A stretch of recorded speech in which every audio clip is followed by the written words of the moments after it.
Bonsoir à tous, bienvenue pour un décryptage de l'actualité en direct. Vous êtes bien sur Libéré sur Parole. Ce soir, on est avec Maurice Gendre.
Bonsoir, alors bonsoir Maurice. Maurice, Sorte pas. on te présente plus, sur l'ancien Méta TV, aujourd'hui patriote.info. Mais bon, Trois fois, je crois. Voilà, t'es Trois venu, fois, je crois. déjà, on avait fait des revues Spécial, de presse. spécial États-Unis. Un spécial États-Unis à l'époque qui avait fait couler beaucoup d'encre, hein, je te dis, il y a eu pas mal de réactions, d'ailleurs, parce que beaucoup de gens ont dit oui, vous êtes pro-Trump, vous avez... Oui, oui, j'ai un vague souvenir des commentaires sur les vidéos. Ouais, voilà, il y avait, voilà, j'allume le logo. Le logo. Il y a eu pas mal de commentaires. Bon, en tout cas, alors je précise, pour ceux qui nous regardent, c'est sur la chaîne YouTube Tepa TV International. Donc, vous tapez ça dans YouTube et de toute façon, vous tombez sur la chaîne. Et ça, c'est pour les lives. Et pour les questions, c'est sur le Discord, la caserne de Tepa, dans le chat Salon Soldat. Pour le moment, voilà, donc ce sont les privilégiés qui mettront dans le chat. Et on prendra les questions du chat. Il va falloir vous habituer à aller sur le Discord pour pouvoir poser les questions. Il n'y aura pas le retour du chat, malheureusement. C'est pas le retour du roi. Voilà. Je le dis parce qu'il y en a qui attendent encore. Et ils peuvent attendre longtemps. Alors, l'actualité, elle a été très riche, on va dire, ces derniers temps. Comme d'habitude. Comme d'habitude, ouais. On se régale de plus en plus, mais il y a eu des affaires qui ont secoué, on va dire, tout notre petit microcosme, mais même au-delà, parce qu'il y a eu des fractures terribles. On a vu une passe d'armes, on y reviendra peut-être, la passe d'armes entre Bernard de la Villardière et et Rokhaya. Et Rokhaya Diallo, et Gilles Verdez aussi, s'est tapé Ah un peu oui, avec oui, les... c'est vrai.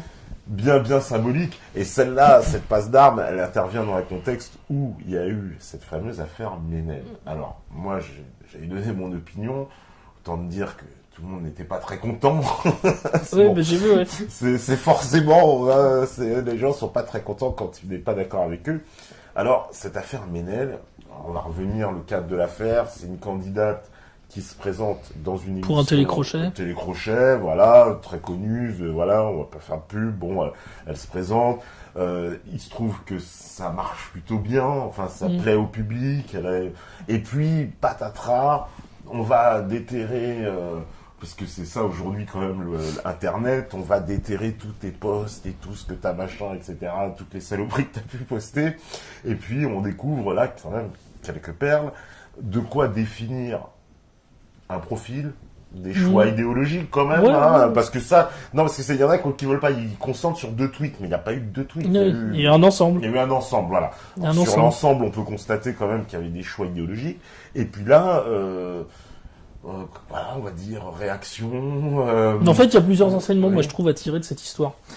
En gros, les tweets qui lui ont coûté son éviction, qui lui ont coûté son renvoi de l'émission, c'est ceux où elle remettait en doute la version officielle de la tragédie de Nice, de l'attentat de Nice. Oui.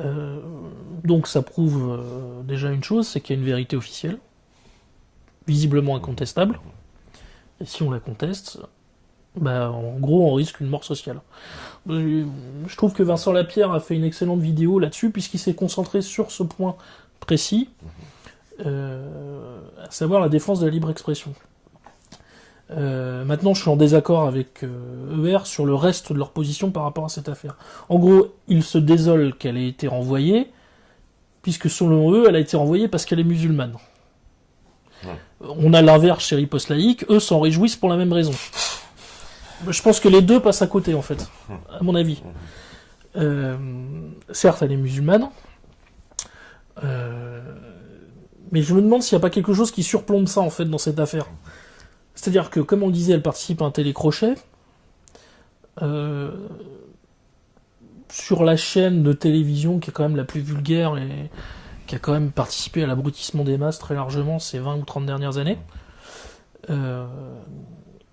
Qui est peut-être la pire chaîne du PAF, bon, si on fait exception des deux hors concours, C8 et Énergie 12, bon là c'est la fausse sceptique, mais bon, une émission de télécrochet dont le titre est en anglais, c'est même pas en français, donc bon, un anglicisme, et elle interprète quoi? Une chanson de Leonard Cohen, Alléluia. Donc un coup, je crois, en anglais, puis ensuite en arabe, en modifiant une strophe, apparemment, d'après ce que tu m'expliquais, ce que j'ignorais. Ce que j'ignorais, donc qui raconte, en plus, d'après ce que tu me disais, un apostat qui revient à la religion. Voilà, bon. Donc effectivement, c'est une musulmane, elle appartient même, je pense, à un mouvement, enfin une nébuleuse, on va dire une nébuleuse, donc qui va du CCIF à Baraka City, et l'avantage de ces gens-là, c'est qu'ils ne cachent pas leur projet. Ils veulent l'islamisation de la société française. Il suffit d'écouter, de lire Marwan Mohammad, c'est très clair. Hein. Ah ouais, bah, c'est pas clair pour tout le monde, hein, figure-toi. Parce que dans ma vidéo, je le dis, on m'a dit, non, moi, Baraka City, c'est des gens très bien, j'invite à aller voir les déclarations de Marwan Mohammad du CCIF, et sur son grand rêve, hein, je crois d'ailleurs que c'est l'expression qu'il emploie, son grand rêve de voir la France devenir terre d'islam. Voilà. Mais j'ai l'impression que même au-delà du fait, au-delà de la musulmane, il y a autre chose. Il y a autre chose derrière ça. Elle est, comme je le disais, une participante à un télécrochet dans une émission qui, on va dire, qui ne brille pas par l'apport culturel qu'on pourrait espérer de la première chaîne de France, quoi. Dans une émission dont le titre est en anglais, elle chante du Leonard Cohen, qui est un excellent artiste, hein, je ne reviens pas là-dessus, en anglais puis en arabe. Et en fait, est-ce que au-delà de la musulmane, c'est pas le pur produit du cosmopolitisme, cette jeune femme? Et ce qui a fini de me convaincre, c'est que c'était certainement ça, c'est la défense d'Askolovitch dans Slate, Slut, pour les intimes. Je ne suis pas certain que ça soit la musulmane qui l'ait défendue. J'ai un petit doute. Je suis beaucoup plus persuadé qu'il a défendu celle qui assure la promotion du cosmopolitisme postmoderne. Mais en plus, c'était voulu quand même par TF1, parce que quand ils ont choisi cette candidate, c'est pas... Évidemment, on choisit plutôt une jolie jeune femme, très agréable à regarder, un voile plus ou moins discret, on sait pas trop ce que c'est, un turban, une espèce de turban, avec sa guitare, donc en gros qui nous fait la chanteuse folk, la guitare et la voix, quoi. Et en fait, moi je pense que c'est surtout ça en fait qui surplombe la musulmane, c'est la cosmopolite. Elle est à l'image de ce que la plutocratie et l'oligarchie veut promouvoir aujourd'hui. C'est-à-dire, alors pour employer cette expression qui ne veut absolument rien dire, mais la citoyenne du monde. Et c'est une synthèse. En fait, cette jeune femme, c'est une synthèse. C'est la synthèse de la citoyenne du monde. Et en fait, ça par contre, c'est ce qu'il voulait mettre en avant, mais il y a eu un bug, c'est ces deux tweets.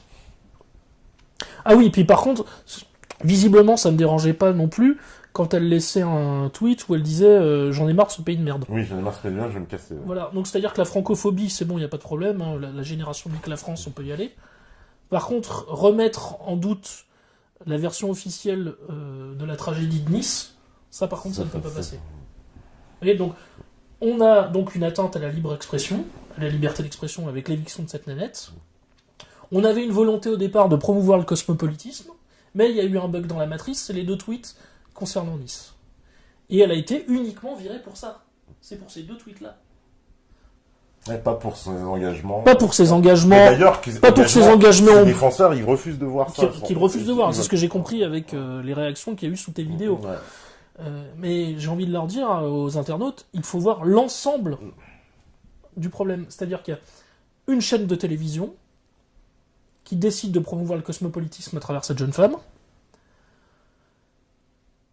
Certaines personnes qui sont derrière cette jeune femme dans sa vie de tous les jours, qui appartiennent à une nébuleuse, qui a pour projet, qui a une volonté d'islamiser la France. Et il y a un troisième point, une atteinte à la liberté d'expression, puisqu'on renvoie cette jeune femme, pas pour ses déclarations francophobes, mais pour sa contestation de la version officielle de l'attentat de Nice, le 14 juillet 2016. Donc en fait, il y a 3 éléments dans la même affaire.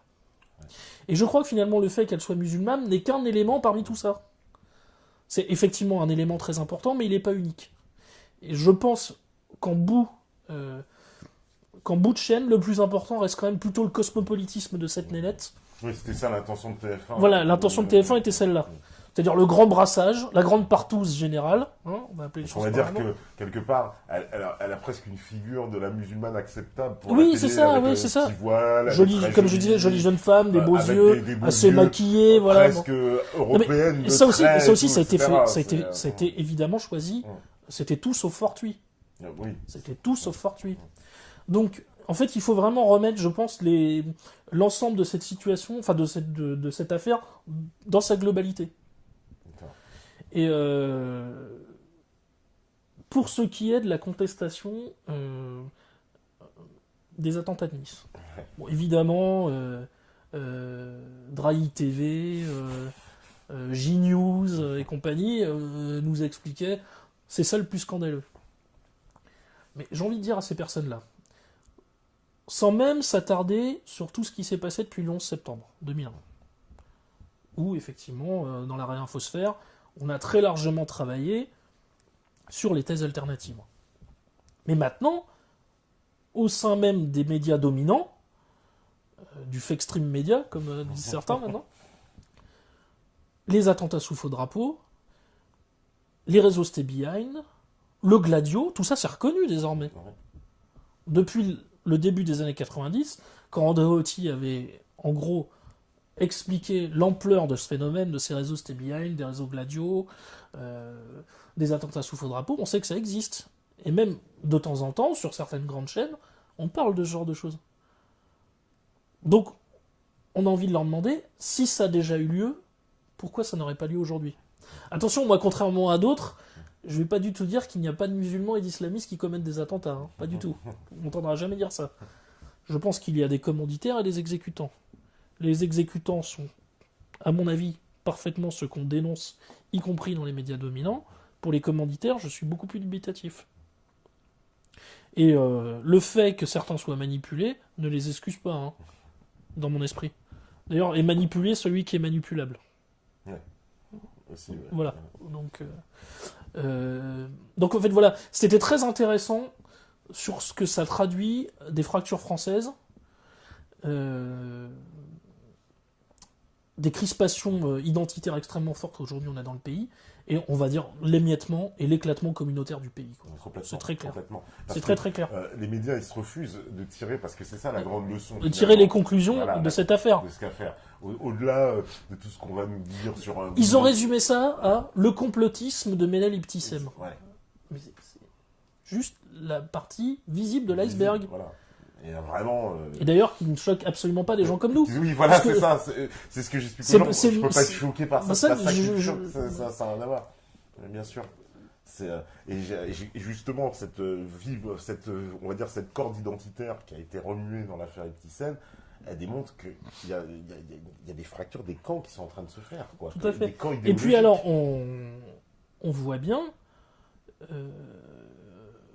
que les réseaux sionistes ont fait des petits. Je veux dire, la logique tribale, elle n'est pas que chez les sionistes. Hein. Oui. La logique ultra-communautariste. Parce que je vois beaucoup de gens dans nos milieux qui dénoncent à juste titre la solidarité tribale et confessionnelle des vendeurs de jeans à une jambe. Ouais. Ils ont raison, j'approuve totalement, je suis en total accord avec eux. Mais le problème, c'est que je vois exactement, en miroir, je vois exactement les mêmes réactions chez d'autres. Moi aussi. C'est vrai. Ça, visiblement, ça n'interroge personne. Oui, alors que ça pose problème. Voilà. Alors que ça pose tout autant problème. Ouais. Parce qu'effectivement, il y a un projet, ce que certains appellent le sionisme international, qui est tout à fait visible. Il y a d'ailleurs des figures de ça. Elles sont parfaitement identifiées et identifiables. Mais il y a aussi un projet clair et net de volonté d'islamiser le continent européen, et la France en particulier. Et ça aussi... Et en plus, ce qui est très avantageux, c'est qu'aujourd'hui, certains ne se cachent pas. Aujourd'hui, des déclarations officielles, des vidéos, les mecs se filment, ils le souhaitent, ils le rêvent. Je veux dire, c'est pas comme si Erdogan, par exemple, faisait semblant de ne pas le vouloir, quoi. Quand il appelle les Turcs d'Allemagne à ne surtout pas s'assimiler, quoi. À faire plein d'enfants. À faire des enfants, à organiser le basculement démographique, enfin voilà. Donc c'est pas comme si ce genre de choses n'était pas sourcé. Et pourtant, il y en a plein qui veulent pas le voir, qui refusent absolument de voir. Pourtant, c'est là, c'est devant nous, quoi. C'est tous les éléments. Alors bon, il y a différentes explications à ça. Il y a ce qu'on appelle les conflits de loyauté. Donc certains se disent, je ne vais pas remettre en cause... les musulmans sont stigmatisés, discriminés, je ne vais pas participer à l'halali. Ah non, l'honnêteté veut que tu constates, tu dis. Voilà. T'es honnête. C'est de l'honnêteté. C'est de l'honnêteté. Tout simplement. Et en fait, de toute façon, la vérité, elle ne se trie pas, par définition. On la séquence pas, on la sectionne pas, on la prend dans sa globalité et on fait avec. Oui, c'est ça, parce que quand même, il y a... Sinon, on est un tartuffe. Ouais. Parce que justement, dans ces milieux d'opposition, dissidence, résistance, en tout cas... Alors, je veux plus entendre parler de ça. Voilà. Ça, je te le dis clairement. Chiassidance, voilà. La chiassidance. La dissidence, moi, j'en peux plus. Hein, c'est de l'hypocrisie, de la tartufferie. En plus, de plus en plus, on voit derrière ces propositions, enfin, ces déclarations de la décédance, comme je l'appelle. En fait, un projet... de Takia qui vraiment se voit de plus en plus, et de plus en plus visible, et on est finalement dans la soumission et la reddition. Et pas dans la réconciliation. On est dans la soumission et la reddition. Donc moi, toutes ces déclarations autour de la dissidence, je ne veux plus entendre parler de ça. Ça fait déjà un moment que ça m'exaspère. Maintenant, je le dis clairement, je ne peux plus entendre parler de ça, quoi. C'est-à-dire que les turpitudes des uns ne doivent pas excuser les coups fourrés des autres. D'ailleurs, souvent, ça marche de conserve. Hein. Oui, parce que des fois, on se dit que c'est la même face d'une même pièce. L'autre jour, tu disais dans une vidéo ni sionisme ni islamisme. Oui. D'ailleurs, quand on voit aujourd'hui les liens, ne serait-ce qu'au Proche-Orient, entre Israël et les Wahhabites, d'ailleurs, certains parlent d'ailleurs d'israélo-wahhabisme, et même ici, je veux dire, il y a un certain nombre de points de convergence dans leur agenda entre les supporters fanatiques d'Israël et leurs partisans les plus acharnés, même s'il y a des divisions aussi chez eux, parce que c'est pas univoque non plus tout ça, et l'agenda des frères musulmans. Il peut y avoir des points de convergence. Parce que clairement... contre le peuple français d'ailleurs, contre la France clairement. Moi j'ai vu, j'étais assez étonné de voir une vidéo même qui a fait un peu polémique de Jacob Cohen, où il appelle les musulmans à se communautariser, clairement. Enfin, je crois que ça va même plus loin que ça, d'après ce que j'ai compris, c'est carrément un appel au soulèvement. Bah oui, parce qu'il leur demande d'aller manifester au soulèvement et à l'insurrection. Oui, c'est un peu... Bon, j'avoue que je comprenais pas trop l'objet, quoi, l'objectif. Où on le comprend trop bien. Où on le comprend trop bien. Où on le comprend trop bien. On le comprend trop bien. Donc bon. Voilà, et donc cette affaire était vraiment très intéressante de ce point de vue-là. Si tu me permets, je vais enchaîner justement avec une autre affaire qui a à la fois des ressemblances avec celle-ci, mais a beaucoup de dissemblances. C'est l'affaire Mathilde et Degamassou. Donc qui a été choisie par le comité Jeanne orléanais pour les fêtes johanniques, pour interpréter, alors je ne sais pas si on peut dire interpréter, mais oui on peut dire interpréter, une des saintes patronnes de la France, la plus importante, une des grandes icônes nationales, peut-être la plus grande. Oui, tout à fait. Oui. Qui, dans le cœur des Français, d'ailleurs, a une place vraiment toute particulière. Oui, tout à fait. Oui. Et alors, en préambule, et c'est pas une précaution d'usage, c'est vraiment pas une précaution oratoire, mais je tiens à dire que je n'ai vraiment absolument rien contre cette jeune femme. Et tout ce que j'ai pu en lire, même, j'aurais plutôt même de la sympathie pour elle, et je pense même qu'elle mais exemplaire à bien des égards, de ce que j'ai pu en lire. Je crois qu'elle pratique l'escrime, elle fait du chant lyrique, apparemment c'est une très bonne élève, elle est trilingue, elle est catéchiste, elle est scout, je crois, catholique pratiquante. Enfin, apparemment c'est quelqu'un qui est très actif dans sa paroisse, dans sa ville. Donc je pense que c'est vraiment quelqu'un d'exemplaire. J'ai beau considérer l'immigration extra-européenne qui a subi la France depuis les 40 dernières années comme une catastrophe absolue, je vois les qualités des individus. Et visiblement, cette jeune femme, elle n'en manque pas, quoi. Toujours est-il qu'elle a été, il ne faut pas être dupe, et qu'elle a été l'instrument d'une manip énorme. Qui n'est peut-être même pas d'ailleurs le fait du comité Jeanne orléanais. Je pense qu'eux, ils ont été trop naïfs, voire trop innocents. Mais quand on voit, par contre, par qui ça a été récupéré, par des chiapas, par des gens de la LICRA, alors, là, on se dit, il y a un vrai problème. Je t'ai ramené ça, parce que ça me paraissait intéressant. Il y a mon ami Arnaud de Robert qui a fait un article qui s'appelle Jeanne ou le néant. Et il a écrit ceci, je me permets de te le lire, c'est vraiment intéressant. Je conçois aisément que l'hystérie et l'outrance de certains éléments de la fachosphère puissent en énerver plus d'un. L'hystérie est hélas pratiquement devenue le seul canal d'expression moderne, et bien sûr, l'outrance ne peut appeler le débat. Mais ce qu'il faut y voir, ce qu'il faut entendre, au-delà de la démesure des propos, c'est un cri du cœur. Le cri d'indignation d'un grand nombre de Français. Certains voudraient faire de nous des idiots, des racistes bas du front, pavloviens débiles. Ce serait tellement plus simple. Navré, mais contester cette nomination n'est pas nier l'existence de Mathilde. Contester cette nomination, c'est respecter à la fois Jeanne d'Arc et ses origines, et combattre l'idéologie mondialiste, multiculturaliste, celle du grand effacement et du grand remplacement. Non, nous ne sommes pas contre cette Mathilde dans un réflexe pavlovien débile. Si nous avons décidé d'être contre, c'est parce que nous prenons en compte la conjoncture actuelle, celle d'un grand remplacement, d'une promotion permanente de l'autre. Personne ne peut nier que depuis 50 ans, le système même contre notre peuple, une guerre de destruction totale, une guerre culturelle et ethnique. Depuis 50 ans, la xénophilie est érigée en credo. Les enseignants procèdent dans les têtes au grand nettoyage historique, à l'éradication de la substance française. Il faut effacer nos racines, il faut oublier ce nous magnifique qui parle à travers les âges. Et je dis à mes amis catholiques, parce que alors, je sais pas si tu as fait attention à ça, il y a beaucoup de catholiques de la Réinfosphère, des gens que j'apprécie, que je respecte, comme Charlotte Dornella, Eugénie Bastier, La Griffe, etc., qui ont pris son parti. Pour les raisons que j'évoquais en préambule. Mais à mon avis, ils sont passés à côté du sujet. Je le crois en tout cas. Donc Arnaud reprend et il écrit « Et je dis à mes amis catholiques qui défendent la Jeanne métisse d'Orléans qu'ils ont sûrement raison sur le fond religieux de leur défense, mais qu'hélas, nous n'en sommes plus là. Jeanne n'est pas catholique, n'est pas que catholique, elle est une icône nationale, elle est l'incarnation de l'esprit de résistance français. Elle symbolise et singularise ce que nous sommes en tant que peuple. Jeanne d'Arc est en ce sens symbole encore puissant de notre identité. Et même une défense sincère de ce choix sert les intérêts de l'ennemi. Il n'est que de voir Marlène Schiappa ou le président Macron voler au secours de la Jeanne métisse. Oui, il faut une identité aux choses et aux êtres. C'est le respect de cette identité dans sa composante historique, culturelle et ethnique qui permet de définir un nous, qui permet de nous penser encore un destin et un avenir. Et comme le disait il y a quelques jours un auditeur antillais sur une grande antenne de radio, moi je suis noir, français et noir, je connais mon histoire. Et dans mon histoire, celle de la France, Jeanne d'Arc et Lorraine est blanche. Simple et clair, si Jeanne d'Arc devient métisse, alors on touche à la substance du symbole et c'est une autre histoire que l'on raconte. Oui, notre histoire, mais pas l'histoire de France. Voilà. Ça, c'est ma position, qui a été parfaitement décrite par mon ami, quoi, Arnaud de Robert. Et je pense que, tout simplement, c'était ça, en fait.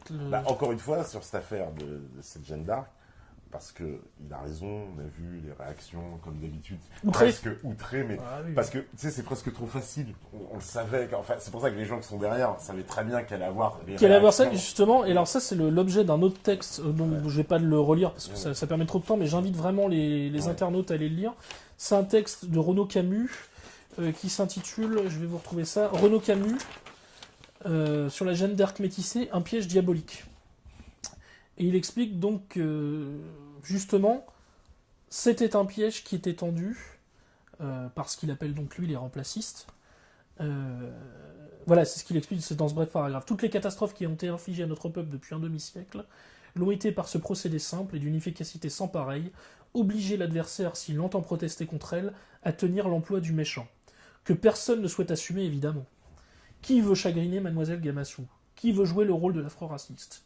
C'est à quoi tout opposant est contraint, pourtant, à moins qu'il ne se résigne à se taire et accepter le fait accompli, dès lors qu'à la jeune Mathilde échoua le rôle de Jeanne d'Arc. Or, c'est là, d'évidence, une étape décisive dans l'effacement du peuple français, dans l'éradication de sa mémoire, dans la suppression de tout lien charnel entre sa pauvre existence d'aujourd'hui et ses aïeux, qui sont à peu près tout ce qui lui reste. Voilà, j'invite vraiment les internautes à aller lire ces deux textes qui résument pour moi parfaitement la situation et le problème. Ouais, c'est-à-dire que c'est vraiment ça, c'est-à-dire qu'ils savaient qu'ils allaient provoquer ça, alors que l'interprétation même de la réaction des gens, elle est, comme tu dis, c'est plus l'indignation de vouloir remplacer le symbole que contre la jeune fille elle-même Ah non, mais j'estime, moi, voilà. même, de ce que j'aurais pu en lire et en voir, Ouais. c'est genre même le genre de personne que je voudrais voir érigée comme modèle pour la jeunesse française. Ah là, je comprends tout à fait. Et mais Jeanne d'Arc, là, on est dans une autre problématique. Et justement, je pense qu'ils ont fait exprès. Alors, je parle pas du. Je pense que le comité Jeanne Orléanais, je suis peut-être naïf, je me trompe peut-être, je leur accorde peut-être trop de crédit, je suis peut-être trop indulgent. Je pense qu'ils n'ont pas pensé à mal. Ils n'ont pas voulu mal faire. Par contre, ceux qui ont récupéré après, ce qui aurait dû finalement être une tempête dans un verre d'eau, on aurait dû tout de suite comprendre qu'il fallait changer les choses. Eux savaient parfaitement ce qu'ils faisaient. Et en gros, ils jetaient encore de l'huile sur le feu, et il y avait encore une volonté, une fois de plus, d'humilier le peuple français. Oui, parce que là, clairement, on vit un basculement dans l'histoire qui est assez incroyable.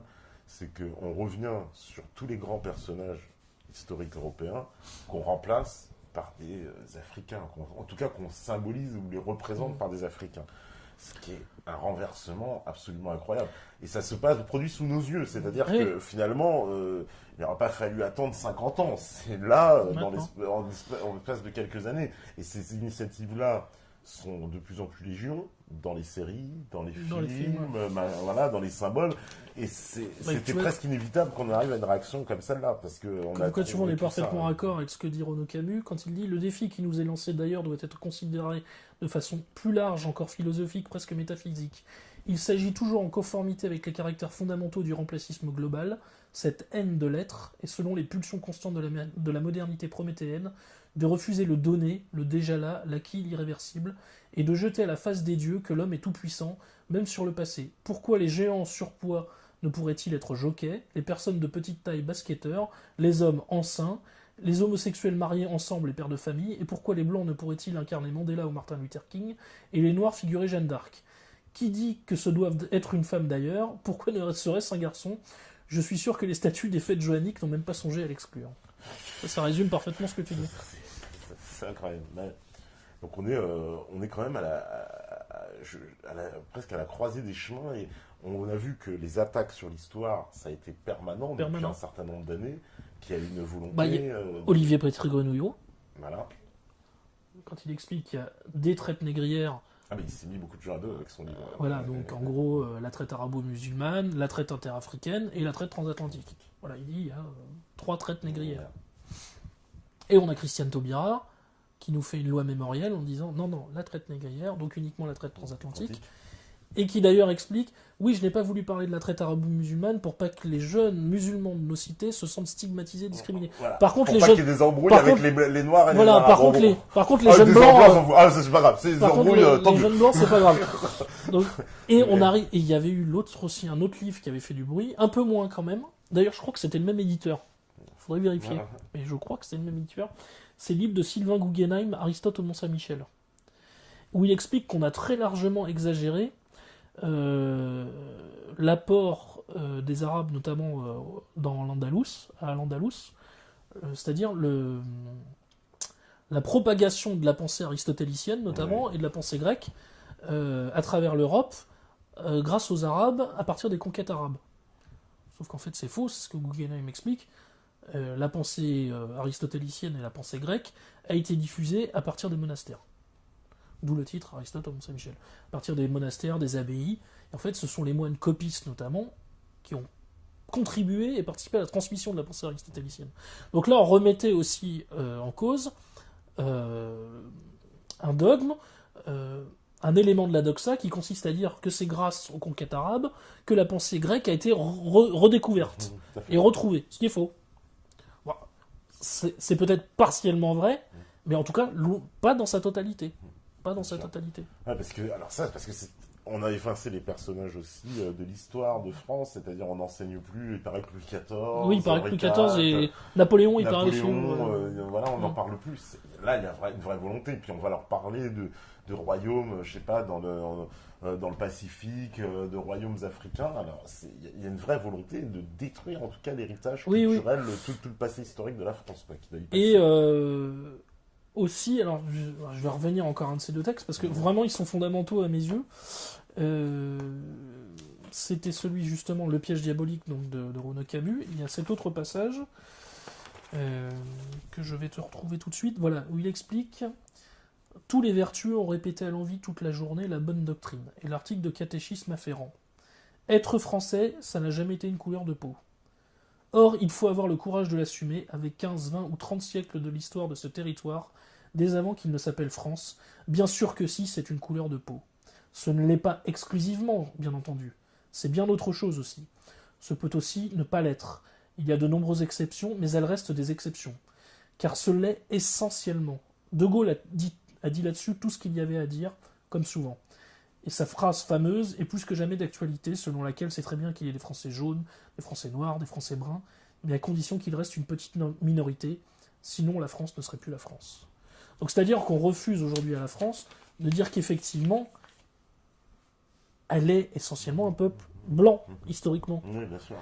Et en fait, ce qu'on vit depuis 40 ans, justement, comme je viens de le dire, on ne le vit que depuis 40 ans. Mais on essaie de nous faire croire que ça date des siècles et des siècles. Jusqu'à la moitié du 19e siècle, la population française n'a quasiment pas changé.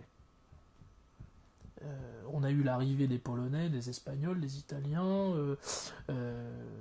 j'oublie les Portugais, en gros entre la moitié du 19e et la moitié du 20e. Avec beaucoup de retours d'ailleurs. Oui, parce qu'il y a eu des remigrations. Il y a eu une inversion des flux migratoires pour les Italiens. Il y a eu beaucoup de retours. Il y a eu une grosse remigration. Ouais. Il y a eu beaucoup de retours. Mais l'immigration extra-européenne à laquelle nous sommes confrontés depuis 40 ans, justement, elle ne date que de 40 ans. Mais elle a complètement transformé le pays. Elle a transformé le paysage humain. Elle a changé nos modes de vie, nos mœurs. Elle met clairement en cause notre art de vivre et ce que Laurent Ozon appelle le substrat sensible du pays. Comme d'ailleurs il parle du substrat sensible européen. Et ça, c'est quelque chose qu'il est absolument tabou de parler, y compris dans la chiassidance. Voilà. C'est refus catégorique, à l'exception de quelques des gens de Suavelos, par exemple, qui, eux, acceptent d'en parler. Mais ils sont très rares. Ils sont très rares. Oui, parce que... Alors, pourquoi ça dérange tant ce sujet, d'ailleurs, en France ? Parce que, est-ce que c'est pas parce que le fait que les Français... C'est un peuple qui se pense pas justement par la race. En tout cas, parce qu'à la base, nous sommes une nation politico-culturelle. Voilà, complètement. C'est une construction politique. C'est une construction politique. Mais quand Renan, il écrit qu'est-ce qu'une nation, pour lui, il peut même pas envisager des Noirs, des Asiatiques. Pour lui, c'est complètement aberrant. C'est complètement aberrant. Oui, parce qu'à l'époque, ils n'ont pas ce voilà. problème-là. Donc ça se pose pas pour donc en fait, cette construction politico-culturelle, elle était encore possible quand nous avions des arrivées de population dont les codes culturels, les systèmes de valeurs et les normes anthropologiques étaient similaires, voire très semblables. Ce n'est plus le cas depuis 40 ans. D'où d'ailleurs cette dislocation du pays, et cette partition à laquelle on est en train d'assister, pour reprendre la formule de Hollande. Je crois que c'est Alexandre Mindel d'ailleurs qui a écrit un livre là-dessus, Partition. Il a repris justement, il l'a titré en raison de cette phrase de Hollande dans Un président ne devrait pas dire ça. Voilà. Donc ce qui est très intéressant dans ces deux affaires, qui finalement étaient espacées de une dizaine de jours maximum, c'est ça. Encore une fois, on a bien la preuve que on est vraiment au bord du précipice. Au bord d'un chaos racial, clairement, d'une partition communautariste encore plus prononcée et plus exacerbée que celle à laquelle on assiste déjà. Et tous les réseaux de pouvoir appuie là-dessus, accentue là-dessus. Et on a un gros problème, c'est qu'une partie de la réinfosphère, par-dessus le marché, refuse d'aborder de front ces questions-là. Pour ne pas déplaire à une partie du lectorat, de l'auditoire, que sais-je. Alors que c'est justement la réinfosphère qui devrait faire ce travail. Bah, clairement, j'ai l'impression que cette question-là, justement, dans cette infosphère, Tabou. Elle fait une fracture. Tabou. Quoi. Presque deux camps sont en train de se dessiner, Bien sûr. se font face à face parce qu'ils sont plus d'accord sur cette thématique Alors, qui est il y a essentielle. évidemment énormément de points de convergence, mais j'ai l'impression que les points de divergence aussi aujourd'hui deviennent quand même très importants et vont nous empêcher en fait de faire front commun, quoi. Oui. Alors c'est problématique aussi. C'est aussi, mais c'est problématique parce que combien de divisions, comme on dit, quoi. Parce que cette question divise profondément. La question raciale, alors en France, évidemment plus bizarrement pour un pays qui s'est jamais pensé par la race en plus, contrairement on sait, aux anglo-saxons qui sont beaucoup plus... Oui, l'ethnodifférentialisme anglo-saxon, voilà. Anglo-saxon, il est beaucoup plus marqué. Ou la nation raciale telle qu'elle est pensée, telle qu'elle est envisagée dans la pensée germanique. Oui, tout à fait. Voilà. Tout à fait. Et c'est vrai que bon, nous, ce n'était pas dans l'ADN politique français. Voilà. Mais tout a changé en raison de ce que nous avons vécu ces 40 dernières années. C'est ça. Tout. Et évidemment, on a un accélérateur depuis 2015. Voilà.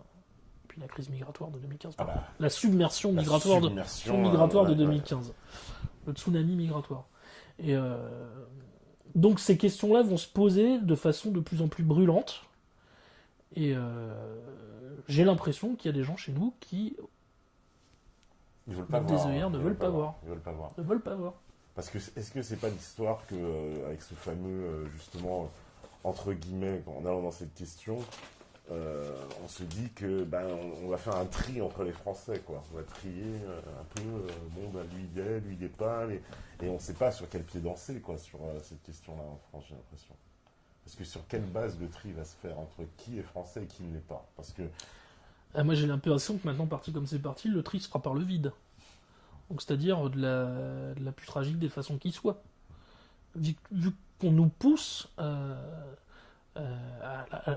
l'affrontement finalement. Moi je pense que vraiment il y a une volonté maintenant de déclencher l'affrontement, quoi. Un certain nombre d'associations communautaristes ont pignon sur rue. Je veux dire l'exemple, par exemple. Je me fous complètement de ces films de super-héros à la con. Hein. L'exemple de Black Panther de Marvel, c'est quand même extrêmement impressionnant, quoi. Alors oui, Black Panther, on peut en parler, on peut toucher à mot, parce que c'est un truc qui a cartonné sur les réseaux sociaux, ils en parlent partout. Et alors c'est la même assoce qu'à l'origine, c'est la fameuse association afroféministe, je crois, qui avait voulu organisé une rencontre afroféministe. Nyansapo, je crois que c'est ça. Ouais. Ce sont encore eux qui sont à l'origine de ces salles uniquement réservées aux Noirs. Voilà, ça, ces séances de projection réservées aux Noirs. Voilà. Parce que c'est un blanc, on sait jamais à côté, ils sont mal pour regarder. Et non, mais c'est quand même pas. Et ce qui est très frappant, c'est que ce genre d'événements qui vont quand même contre l'ordre public, finalement. C'est susceptible, c'est susceptible de troubler l'ordre public. Moi, c'est ce que je me suis toujours dit. Maintenant, je sais pas, ça passe. C'est susceptible de troubler l'ordre public. Un silence sépulcral autour de ce genre de questions. Ça passe. Quelques journaux s'en font l'écho, on relaie assez rapidement l'information, on va pas trop vite dessus. Mais en fait, c'est clairement, oui, des possibilités de troubler l'ordre public. Mais c'est là que je me dis, il y a vraiment une volonté d'humilier les Français, le peuple historique, on va dire. Le peuple old school, comme dirait Onfray, parce qu'il avait employé l'expression du peuple old school. C'est pas qu'Onfray ma tasse de thé, mais cette expression m'avait fait rire. Je trouvais qu'elle est assez imagée. Et en fait, je finis même par me demander, c'est pas pour nous rendre dingues. Pour nous rendre dingues. C'est-à-dire, à force d'humiliation permanente, perpétuelle, quasi quotidienne quand même, quasi quotidienne. Et puis maintenant, on touche quand même à des symboles extrêmement forts. Jeanne d'Arc, c'est quand même une icône nationale. C'est une des plus grandes figures de notre histoire. C'est une sainte patronne de la France. Qu'ils aient simplement osé envisager ça, osé imaginer ça, c'est je pense qu'ils vont aller vraiment très loin. Parce que dans ce contexte-là, j'oublie pas que c'était le contexte aussi, il y avait Jawad qui a été Qui était relaxé. Qui était relaxé. Ça a quand même soufflé tout le monde. Et qui fait, Soufflé tout le monde. et qui fait d'ailleurs, qui continue apparemment Ah oui, sur son numéro sur Snapchat apparemment. Snapchat et J'ai vu ça, ouais. D'ailleurs, il s'appelle le logeur, hein. Il s'est fait surnommer le logeur, je crois que c'est Jawad le logeur, je crois que c'est son quoi, pseudonyme. attends, elle va faire des pubs. En fait, non, mais c'est incroyable, quoi. Là, c'était une humiliation encore un peu. Là, je me suis dit, je ne sais pas vraiment comment les familles des victimes arrivent à supporter ça, quoi. C'est-à-dire que ce mec-là, quand même, admettons, prenons le homo, admettons qu'il ne savait pas qui il logeait. Le type, en fait, confisque des appartements à des gens pour y loger des mecs au noir. Donc déjà, il est déjà dans l'illégalité. On sait que c'est un trafiquant de drogue. Le type, pendant l'audience, nous explique que les déboires qu'il a eus depuis les attentats du 13 novembre lui empêchent d'ouvrir un deuxième point de deal. Non mais le mec, il dit ça pendant l'audience. Le mec dit ça pendant l'audience. Le mec avait déjà été condamné pour un homicide. Je crois à 8 ans, si je dis pas de bêtises. Oui, c'est ça. 8 ans, et il est sorti au bout de 4. De 4. Je veux dire, cette affaire-là suffirait déjà à prouver, à démontrer définitivement les dérèglements judiciaires et les dysfonctionnements incroyables, de la place Vendôme, mais même du pays, en fait, plus généralement du pays. Oui. D'ailleurs, il y a eu une séquence comme ça qui était assez frappante. T'as eu la colère des surveillants pénitentiaires après l'agression de plusieurs d'entre eux par un islamiste à coup de couteau. Hein. Ils ont failli perdre la vie. Les personnels des EHPAD, les gens des hôpitaux, et après on se retrouve avec l'affaire. Alors on va dire oui, c'est pas exactement tout à fait les mêmes raisons. Oui, mais c'est quand même un pays qui craque en fait. C'est un pays qui globalement craque. Et de toutes parts. Alors pour des raisons diverses et variées, mais c'est un pays, comme je le disais, pour moi qui est au bord de la rupture.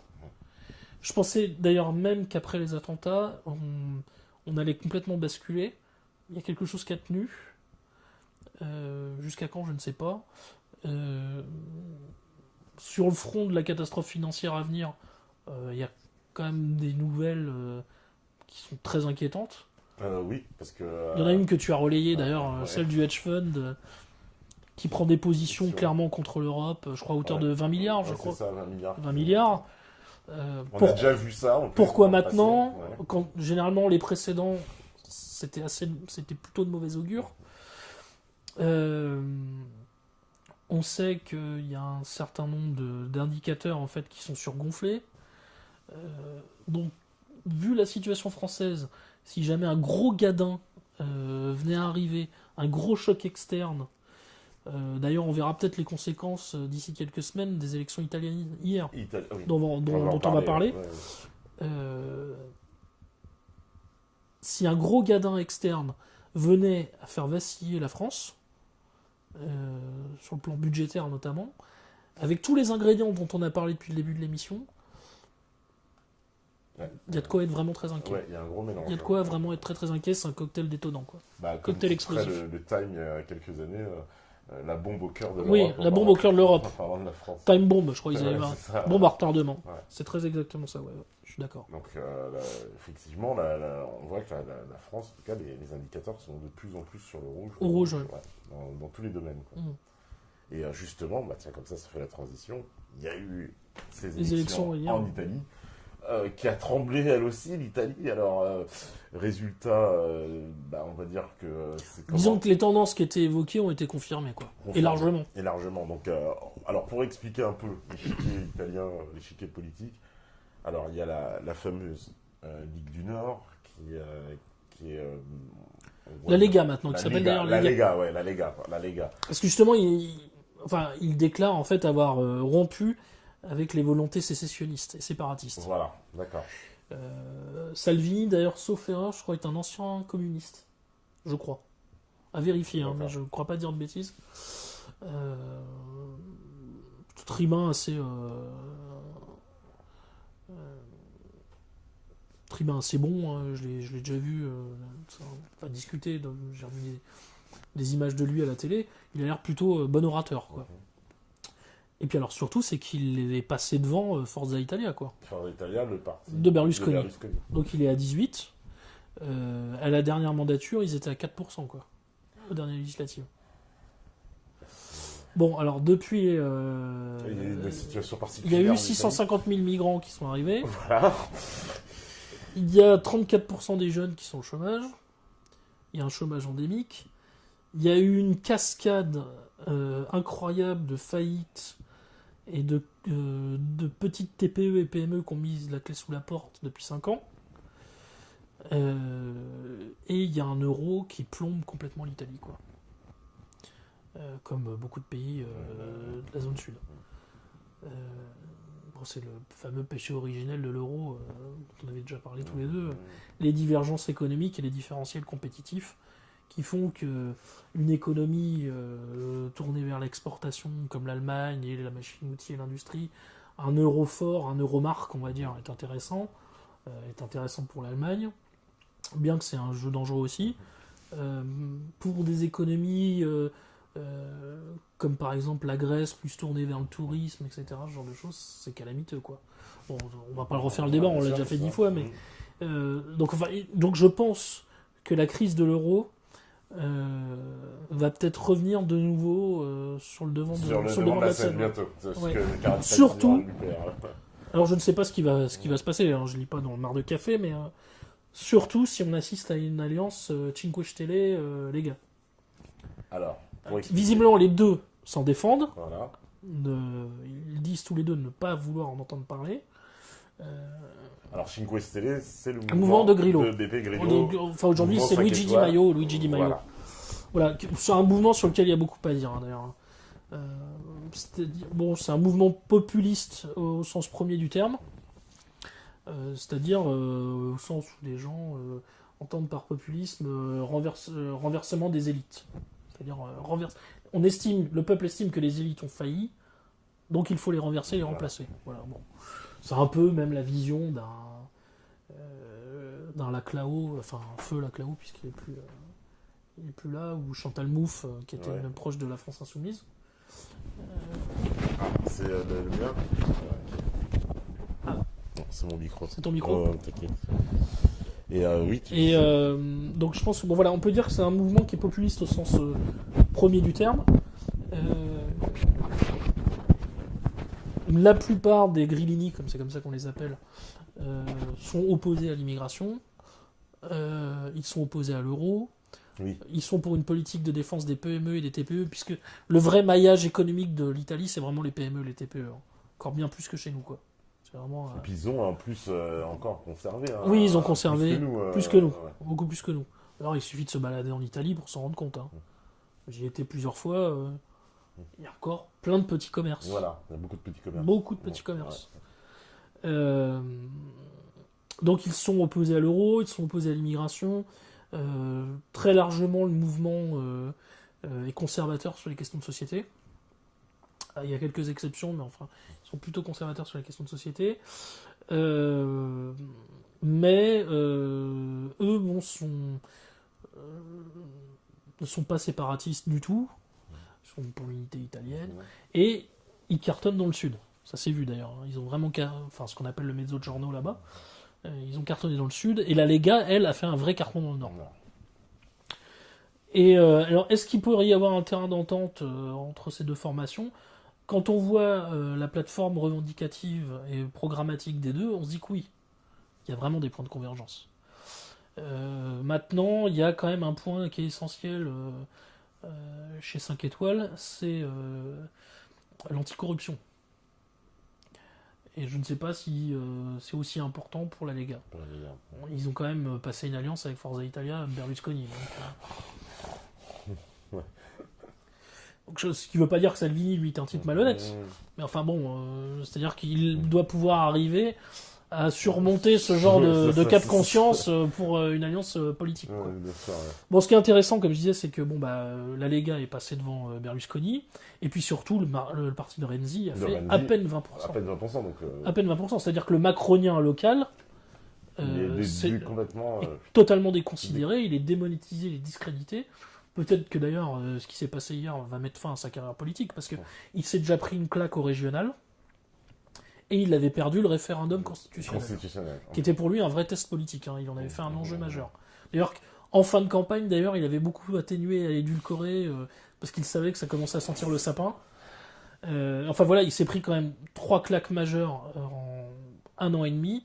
Donc je pense qu'on n'entendra plus beaucoup parler de lui. Enfin, en politique, on sait qu'il revient toujours. Mais... Parce qu'il faut bien préciser, pour le système politique italien, c'est l'Assemblée qui doit nommer le Premier ministre. Enfin, ils doivent être d'accord. Ouais, alors puis c'est encore plus compliqué. Je crois qu'ils ont avant le parti qui arrivait avec 40% ou plus, je crois, obtenait en gros 54%, je crois, de la Chambre des députés.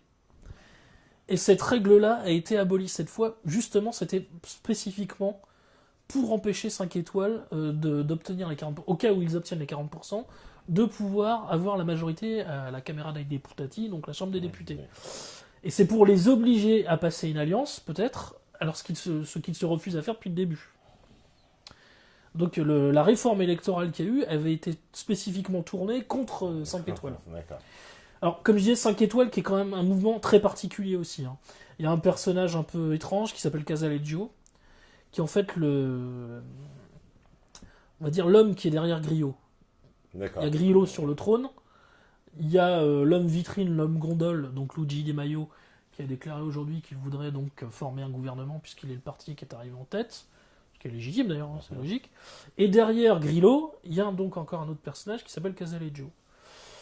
Et on ne sait pas trop, alors c'est apparemment une belle opération aussi financière et économique cette histoire, puisqu'il n'y a pas de membres en fait, c'est un mouvement, c'est pas un parti déjà, 5 étoiles. Beaucoup de choses se passent sur la toile, donc c'est quelque chose de très diffus qui est un peu en rhizome, donc ce qui a fait évidemment péter un câble aux journalistes, donc ça c'était très plaisant.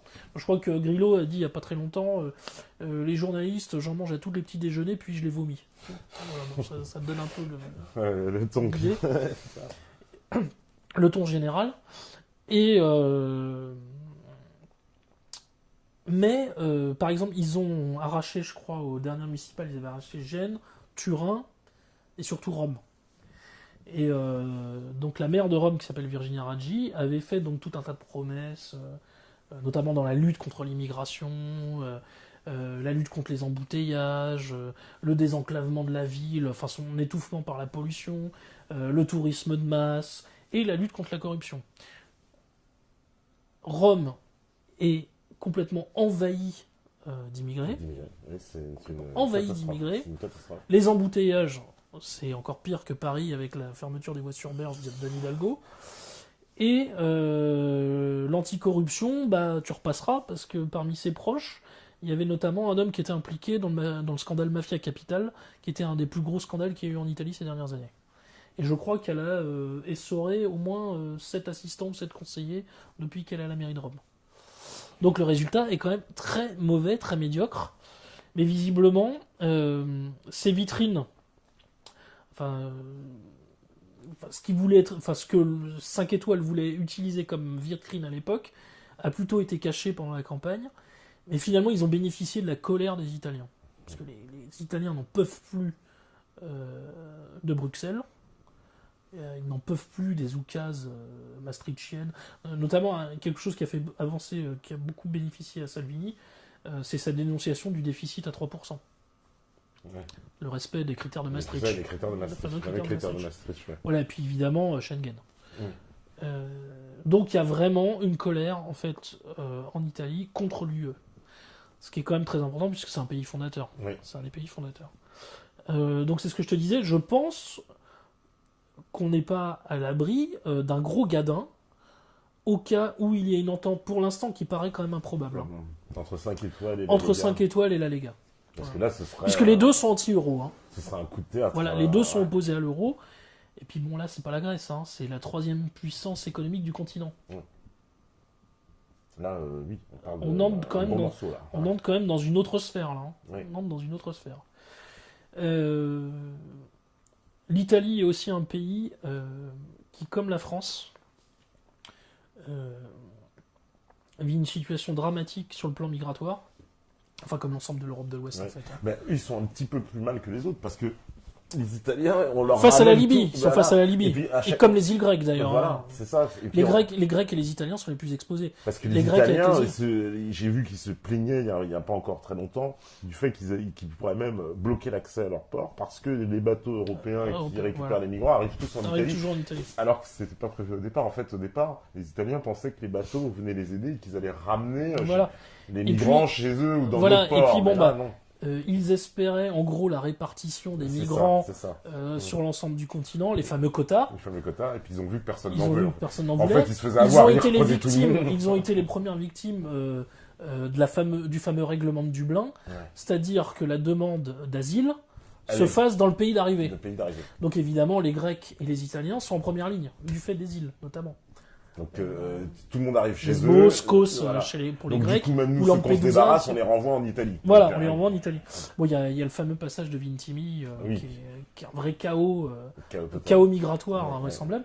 Et puis il y a on a un passeur côté français, là, l'ineffable Ah oui. Cédric Héroux. Cédric Héroux. Donc lui, c'est dans la vallée de la Roya, je crois. Hein. Ah oui, c'est ça. C'est à la Roya, hein, je crois. Mais donc pour en revenir là, il y a eu un double fait divers terrible qui a eu lieu quelques jours avant la fin de la campagne.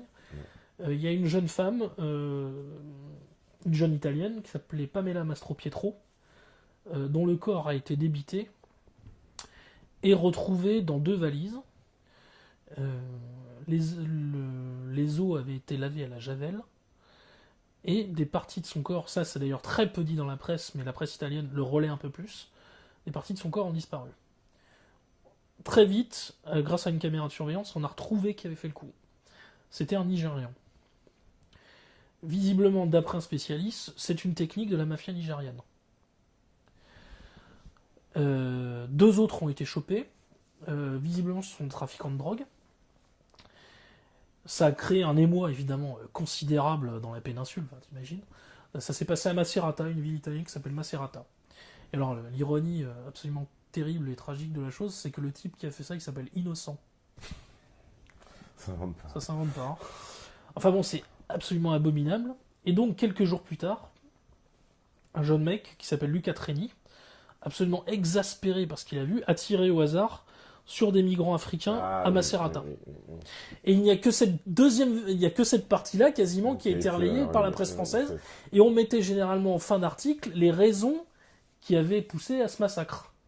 On expliquait donc sur 4-5 lignes ce qui était arrivé à la pauvre Pamela Mastropietro. Donc visiblement il y a eu un cas de cannibalisme puisque certains organes n'ont pas été retrouvés. Et visiblement donc ça c'est une méthode de la mafia nigériane. Et surtout qu'il a bénéficié on va dire une espèce de campagne de soutien sur les réseaux sociaux. Sur les réseaux sociaux, il y a eu une manif antifasciste à Macerata, suite donc après l'affaire des tirs de Luca Treni. Voilà. Et de l'autre côté, donc il y a eu une campagne de soutien pour Luca Treni, etc. Y compris venant de France, hein, d'ailleurs. Il y a eu des courriers qui ont été envoyés. Bon. Donc ça prouve là aussi que ce chaos migratoire est vraiment. Enfin, tu parlais de bombardement pour la France, mais en fait, je pense que c'est vraiment toute l'Europe de l'Ouest. Toute l'Europe de l'Ouest qui est contaminée. Qui est contaminée. Et à une échelle qui est invraisemblable. Il suffit de voir quotidiennement les faits divers en Allemagne. D'agressions sexuelles dans les piscines de jeunes adolescentes, de viols, de coups de couteau, d'agressions de personnel dans les foyers de demandeurs d'asile, alors avec toutes les guillemets nécessaires en demandeurs d'asile. Voilà, donc c'est toute l'Europe de l'Ouest qui est touchée. Il y a eu, je ne sais pas si tu as vu passer cette information aussi, le membre en fait d'un groupe d'écoles confessionnelles en Grande-Bretagne qui en fait voulait aller chercher dans le vivier des écoles confessionnelles musulmanes en Grande-Bretagne, en fait des viviers pour avoir un recrutement de djihadistes, de futurs jeunes djihadistes. D'accord. J'ai vu cette info passer. Ouais. Incroyable. En fait, il allait recruter, il avait pour projet de recruter directement des chez les jeunes écoliers. Ouais, quoi. j'ai vu ça, des enfants. Chez les jeunes écoliers dans des écoles confessionnelles musulmanes en Grande-Bretagne. Donc voilà, bon, là, je donne qu'un aspect, hein, mais c'est quotidien, c'est dans toute l'Europe de l'Ouest. Et j'ai l'impression que simplement à l'heure à laquelle on parle, aujourd'hui, 8 hommes ont encore été arrêtés à Molenbeek. Visiblement, il y avait un projet d'attentat de nouveau. Je sais pas si tu as vu l'information passer. Non, j'ai pas vu Ça s'est passé aujourd'hui. D'accord, Ouais. ça s'est passé aujourd'hui. Ça s'est passé aujourd'hui, 8 D'accord. hommes arrêtés. Voilà. Donc c'est quand même un problème global qui touche tous les pays d'Europe de l'Ouest. Et alors, c'est toujours difficile de dire quelle va être la conclusion de tout ça. Est-ce que ça se passera à peu près paisiblement? Est-ce qu'on on organisera une remigration? Alors, je sais qu'il y en a qui sont réémigration, remigration, inversion des flux migratoires, vous mettez ce que vous voulez. Est-ce qu'on arrivera à organiser ça intelligemment en concertation avec les pays d'origine? Ou alors est-ce que ça se passera de la façon la plus terrible qui soit? Ou alors est-ce qu'on va sombrer dans une libanisation globale de l'Europe de l'Ouest? Voilà. Qui pourrait en plus advenir, comme je le disais, simplement en cas de chaos économique, d'effondrement économique. Même sans parler d'effondrement, simplement un blocage de plusieurs jours ou de plusieurs semaines de la machine économique. Ouais, de l'approvisionnement. L'approvisionnement, l'impossibilité de retirer dans les distributeurs automatiques de billets, les banques qui ferment temporairement, parce que ça aussi, cette menace, elle est toujours présente. Hein. Elle est toujours présente. Donc on a vraiment un cocktail... Ça pourrait provoquer le début de quelque particulièrement chose. inquiétant. Ouais. Et alors, c'était la discussion qu'on avait avant la prise d'antenne. Les fameux partis qui devraient justement s'unir, nous protéger, nous prémunir contre ce genre de menaces qui sont quand même existentielles, soit sont totalement à la ramasse,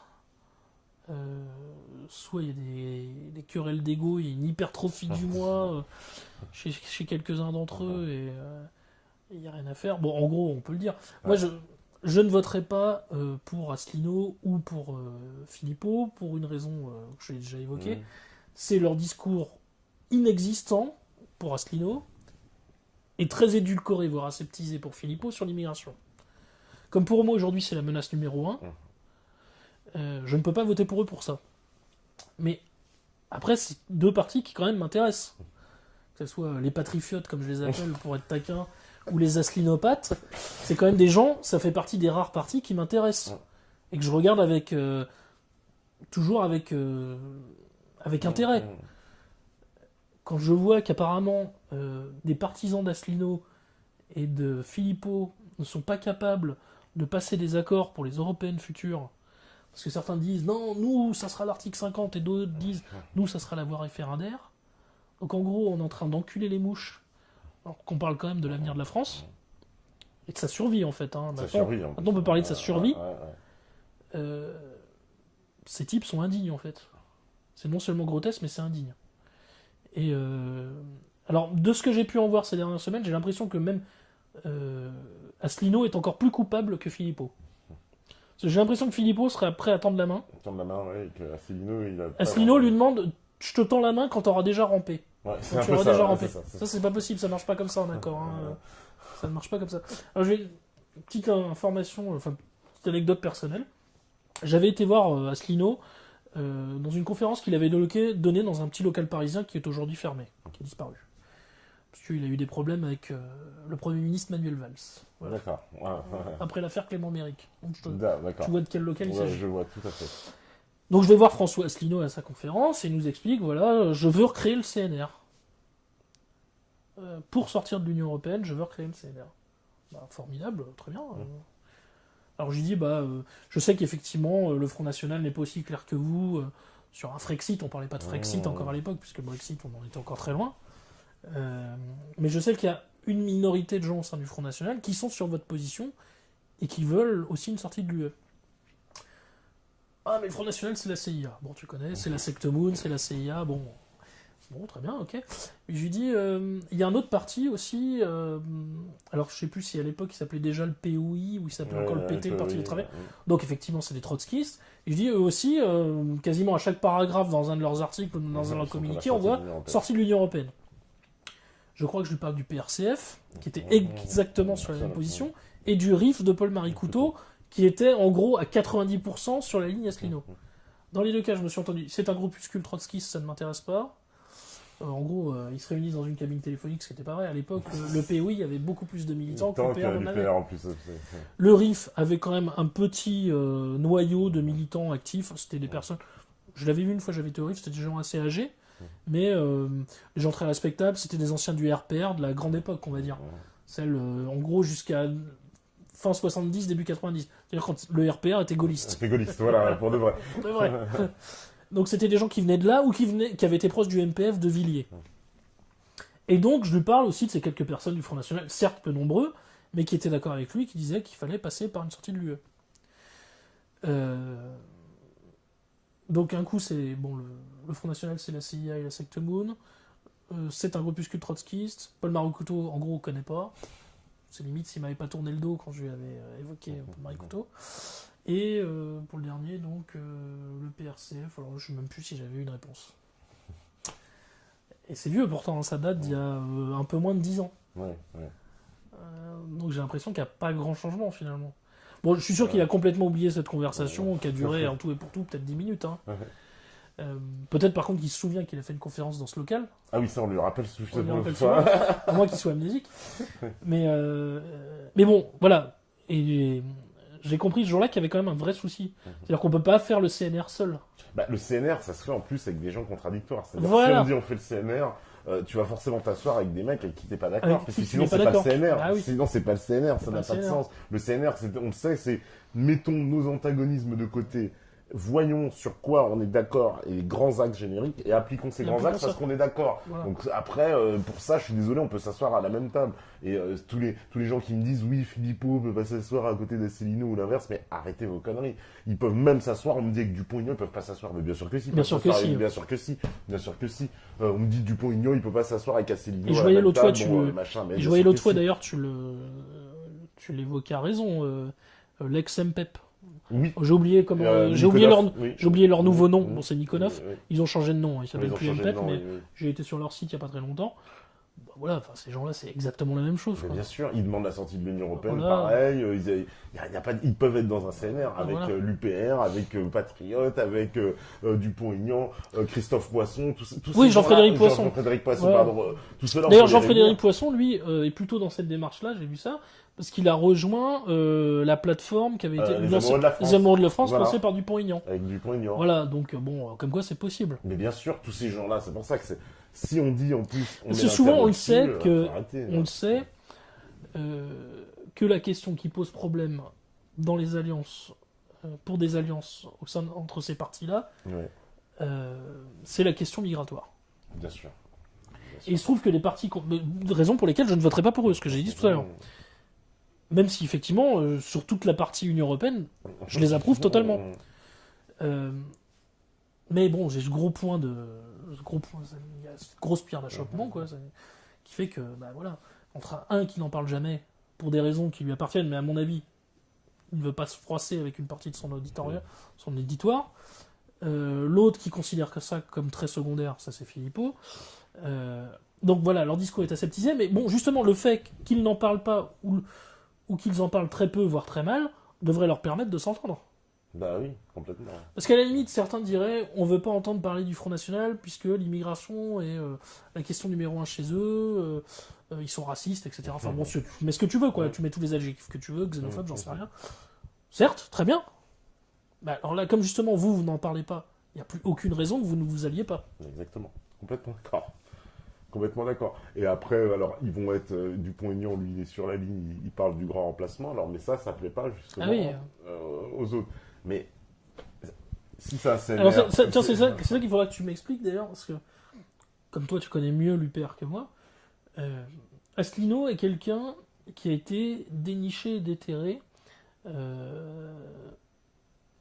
des dossiers incroyables sur, on va dire, la jeunesse de l'UE. Enfin, de la CE à l'époque, ou même depuis le traité de Rome, voire même la CK, quoi. Les déclarations d'Eisenhower, ce qu'ont fait Schuman et Monnet, qui ils étaient. Voilà, on va dire, les fameux pères fondateurs, c'est tellement emblématique d'ailleurs de parler de pères fondateurs, comme les Founding Fathers de l'autre côté, quoi. Donc je dis, il a fait tout ce travail. Pourquoi, alors que ça aussi c'est parfaitement sourcé, je ne l'entends jamais parler du plan Koudenov-Kalergi, par exemple. Pourquoi? Ben ça, c'est une question. Et moi, j'y ajoute toujours une autre interrogation. C'est cet homme qui était dans une droite, on va dire, dite dure. Dans Dur, les oui, années 90. voilà. Enfin bon, on reprend, comme tu dis, les guillemets. Conservatrice. Conservatrice, voilà. Ouais, conservatrice. Avec quand même des personnages comme Charles Pasqua. Comme Avec Claude lequel il a Villiers. travaillé. Il a travaillé. Qui était, Charles Pasqua, faut qu'on rende compte, c'était pas les bisounours. C'était quand même la ligne Pasqua dure. Pandro. Voilà. C'était la ligne dure de la droite. Et c'est des gens qui, avec le recul, avaient finalement raison idéologiquement sur la projection qu'ils faisaient de l'avenir du pays. Donc quelque part, moi aussi je m'interroge toujours de me dire mais pourquoi François Asselineau se refuse à il avait raison, puisque finalement il avait raison sur ça aussi. Se refuse à aborder cette question. Bah oui, parce que il avait raison sur l'Union européenne, bah ça on ne revient même pas dessus, tout le monde est d'accord. Mais sur les questions migratoires, finalement, si je regarde son parcours, mais il avait raison aussi. Mais pourquoi aujourd'hui parce qu'aujourd'hui c'est beaucoup plus j'ai l'impression qu'il se refait alors moi je dirais, une espèce de virginité, voilà, sur ce truc-là, en se disant, bon, je passe entre les mailles du filet, je suis déjà un peu cramé, on me traite alors, en fait, je pense d'extrême droite, faut mieux pas que je ramène ce sujet-là. En fait, c'est un homme courageux, suffisamment courageux pour avoir manqué la carrière ministérielle qu'il aurait largement méritée, ou la carrière politique qu'il aurait largement méritée, vu son niveau, son intelligence et puis ce qu'il a trouvé. Mais peut-être pas suffisamment courageux pour subir des persécutions judiciaires réelles, voilà, et donc qui l'aurait amené sur certains terrains. Bon, comme je te disais, le plan Koudenov-Kalergi, qui est quand même un projet, on va dire, d'afro-asiatisation du continent européen. C'était vraiment vu comme ça, et décrit tel quel. Je sais que par exemple, il dénonce l'expression de remplacement, il dit que c'est une expression complotiste, raciste au dernier degré, je crois. Il a réfuté, mais est-ce qu'il a déjà vu les papiers officiels de l'ONU parlant d'immigration de substitution sur le continent européen, et où je crois même que le mot remplacement est écrit noir sur blanc. Donc lui qui aime justement travailler sur ce qu'on pourrait appeler la conspiration ouverte, et les sources ouvertes, que ce soit le plan Koudenov-Kalergi, ou ce projet de l'ONU de substitution de la population européenne, ces documents-là existent. Pourquoi refuse-t-il d'en parler? Moi, c'est pour ça que j'y vois les seules raisons qu'on vient d'évoquer. C'est-à-dire suffisamment courageux pour perdre une carrière ministérielle qu'il aurait largement méritée, mais pas assez pour ne pas subir des foudres judiciaires, voire une mort sociale, voire la mise en quarantaine, quoi, tout simplement. Tout simplement, à mon avis. Parce que s'il allait en plus sur ces sujets-là, effectivement, ça rajouterait du soufre au personnage. Mais alors, du coup, finalement, une des seules personnes qui se permet d'aller sur tous les sujets comme ça, c'est Pierre Hillard. Ouais. Pierre, il a décidé de tout prendre. Il s'est pas dit, je fais un tri. Bon, voilà, je découvre certaines choses. Mais on peut ne pas toujours être d'accord avec les conclusions que tire Pierre. Certains lui reprochent des fois sa vision d'aller un peu trop vite, eschatologique. Eschatologique, on va dire. Ça, on me l'a dit souvent, oui, mais c'est très catholique. Alors moi, ça m'intéresse beaucoup, évidemment. Je suis catholique, donc ça m'intéresse énormément. Mais en tout cas, ce qui est sûr, c'est que Pierre travaille sur des sources ouvertes et il ne s'interdit aucun sujet. Et je pense qu'aujourd'hui, on ne doit s'en interdire aucun, mais surtout pas. Surtout pas, la situation est trop grave pour décider de mettre sous le tapis tel ou tel sujet parce que c'est susceptible de nous froisser avec un tel ou un tel, y compris au sein de notre organisation, de notre mouvement. Non, on ne peut pas réfléchir comme ça, on n'a plus le droit. Parce qu'en plus, ce qui est saisissant... Il ne s'agit pas de ne pas être tactique, il s'agit juste de faire preuve d'une probité intellectuelle à toute épreuve. Parce qu'en plus, les gens qui font bloc aujourd'hui sur ces idées de remplacement, on a des camps contradictoires, parce qu'il y a ceux comme Asselineau qui vont te dire le grand remplacement n'existe pas, et puis ceux qui vont l'admettre, mais dire c'est une bonne chose. Et les deux sont alliés contre ceux qui sont contre. D'ailleurs, je crois que c'était Finky, une fois, qui avait une bonne formule qui m'avait amusé. Il avait dit dénoncer le grand remplacement quand on estime que c'est une catastrophe, c'est une vision d'extrême droite. Par contre, le promouvoir et s'en réjouir, c'est tout à fait... tout à fait respectable. Voilà, c'est ça. D'ailleurs, il y a quand même Mouloud Achour et ses copains qui ont poussé le vice jusqu'à appeler leur maison d'édition les éditions du Grand Remplacement, je crois. Ah d'accord, il me semble. D'accord, à vérifier, mais je crois que c'est Mouloud Achour et ses potes. D'accord. Les éditions du Grand Remplacement. J'ai vu qu'ils en parlaient beaucoup. Les éditions du Grand Remplacement. Les éditions du Grand Remplacement. Bon. Voilà, au moins, ça le mérite de la clarté. Parce qu'eux, ils veulent se moquer, ils font partie de ceux qui bien disent sûr. Ça n'existe pas, mais en fait, c'est un état de fait. Quoi. Un état de fait. C'est un état de fait. C'est un état de fait. Donc voilà, moi c'est le problème donc que j'ai avec Asselineau, c'est celui-là. Mais comme je dis, je m'intéresse à ce qu'il fait dans tout le reste. Et justement, avec un œil extérieur, justement, je peux en parler encore plus librement, ne votant pas pour eux pour les raisons que je viens d'exposer, je comprends encore moins pourquoi il n'y a pas d'entente et une alliance, tout simplement, pour les prochaines européennes. Ça aurait tellement de sens. Complètement. En plus, voilà, on aurait peut-être justement des députés, peut-être bien Philippot et Asselineau, pour aller faire ce qu'a fait Farage. Ce qu'a fait Farage. Farage, il a mis 10 ans pour faire ça. De toute façon, le Brexit a été gagné par Farage au sein du Parlement européen. Voilà. Les vidéos ont été vues par des millions de gens. Dans toute l'Europe. Il y a dans pas toute un l'Europe député européen qui a eu personne. Qui connaît un député européen? Le seul député européen qui a été connu dans l'Europe entière, c'est Nigel Farage. Voilà, c'est tout. Et moi, je pense que le Brexit, c'est gagné par ces vidéos. Très largement. Enfin, il a déjà mis cette idée-là déjà dans la tête des Britanniques. Parce que, voilà, à grande échelle. Et ça, là, en France, ça pourrait être possible si on avait des équivalents au Parlement européen qui viendraient leur mettre des coups de boutoir voilà. Ça leur ferait très mal. Très mal. Qui vous parleraient du Frexit et du machin et de comme ça. Et puis en plus, là, ce seraient des députés européens. Donc du coup, pour les censurer, ce serait beaucoup plus difficile, c'est évident. Donc on pourrait plus censurer cette question. En tout cas, dire non, qu'il n'existe pas, ce serait impossible. Voilà. Et je trouve ça un peu affligeant vu de l'extérieur. En plus, on est dans des finasseries juridiques. C'est du juridisme. On n'est plus dans la politique, du juridisme. C'est en faire trop en pinaille. Et ça, c'est anti-politique, par définition. C'est-à-dire dire je ne m'allie pas à eux parce que nous, on veut déclencher l'article 50, ou je ne m'allie pas à eux parce que nous, on veut passer par la voie référendaire et eux veulent passer par l'article 50. Là, c'est tout sauf sérieux. On n'est plus dans la politique, là. On est dans l'amusement, dans les chamailleries, comme je le disais, dans des querelles d'ego pitoyables, mais on n'est pas dans la politique. Parce que moi, ce que j'explique tout le temps, c'est que pour avoir rencontré, bien connaître effectivement les gens de l'UPR et les gens des Patriotes, il y a un véritable ADN politique commun. Oui, il y a une feuille de papier, quoi, qui les sépare. Voilà. C'est-à-dire que tu prends quelqu'un de l'UPR et des Patriotes, tu as beaucoup de mal. Oui, ils sont interchangeables. Voilà, ils auront beaucoup de mal à les différencier finalement. Ils sont interchangeables. Il n'y a que, justement, ceux qui s'obsèdent des fois, il y en aura encore certainement dans les commentaires qui vont me dire mais non, tu comprends rien, c'est différent. Mais il n'y a rien de différent, ils sont complètement sur la même ligne. Je veux dire, et pour cause, c'est que si tu écoutes un discours de Philippot, un discours d'Asselineau, je veux dire, qu'est-ce qui les sépare à part justement cette question migratoire et en filigrane, comme je dis, qui est très aseptisée très léger chez Philippot et absente chez Asselineau.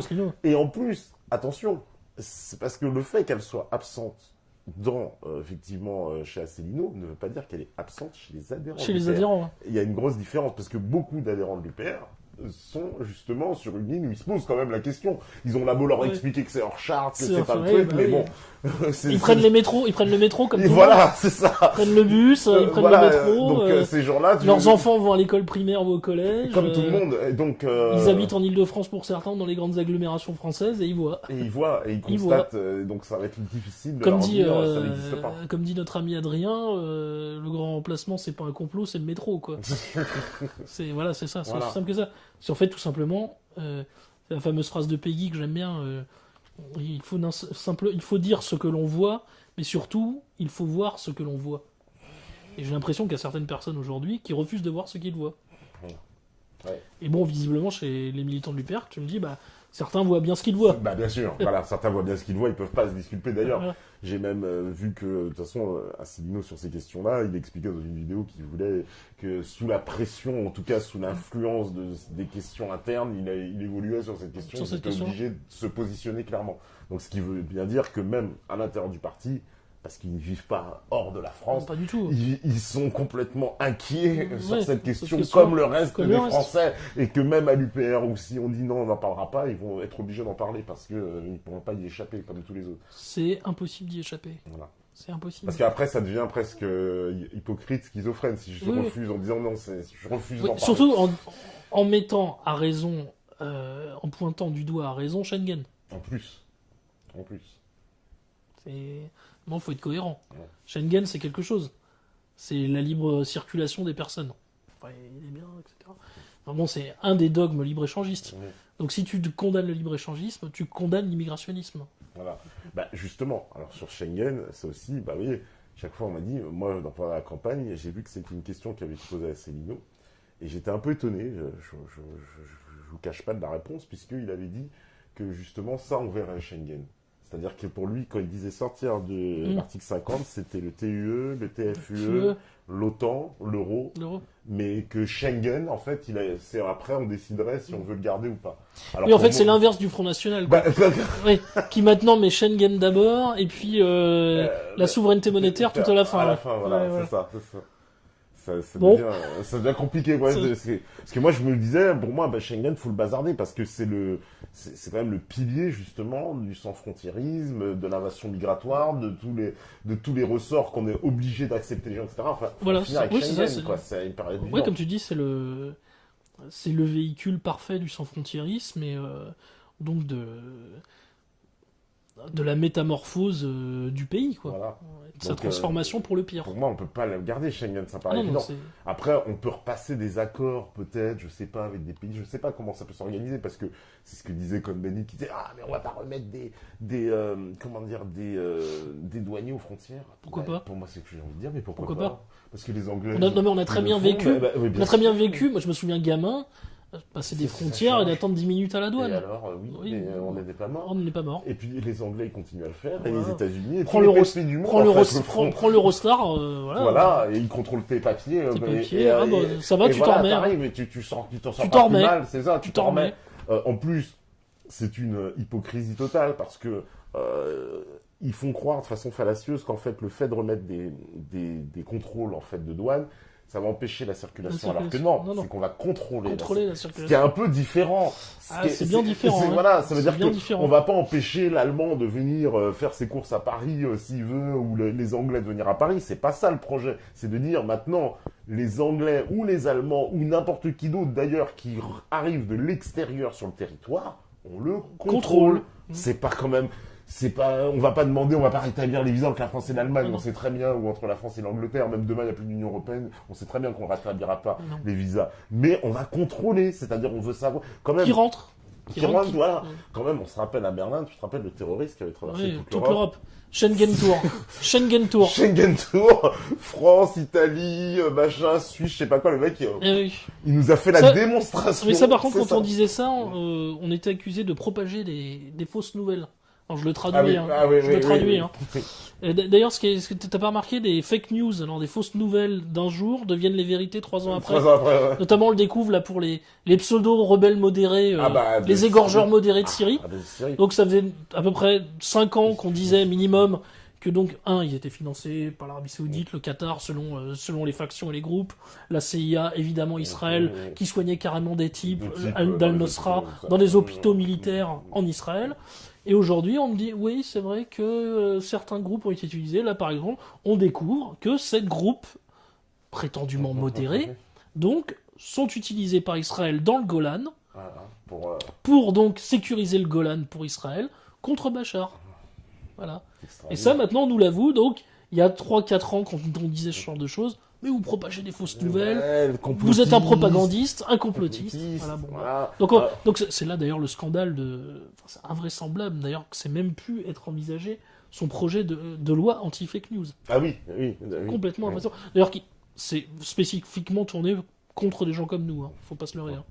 Peut-être, je pense qu'il avait aussi dans son esprit sûrement Russia Today.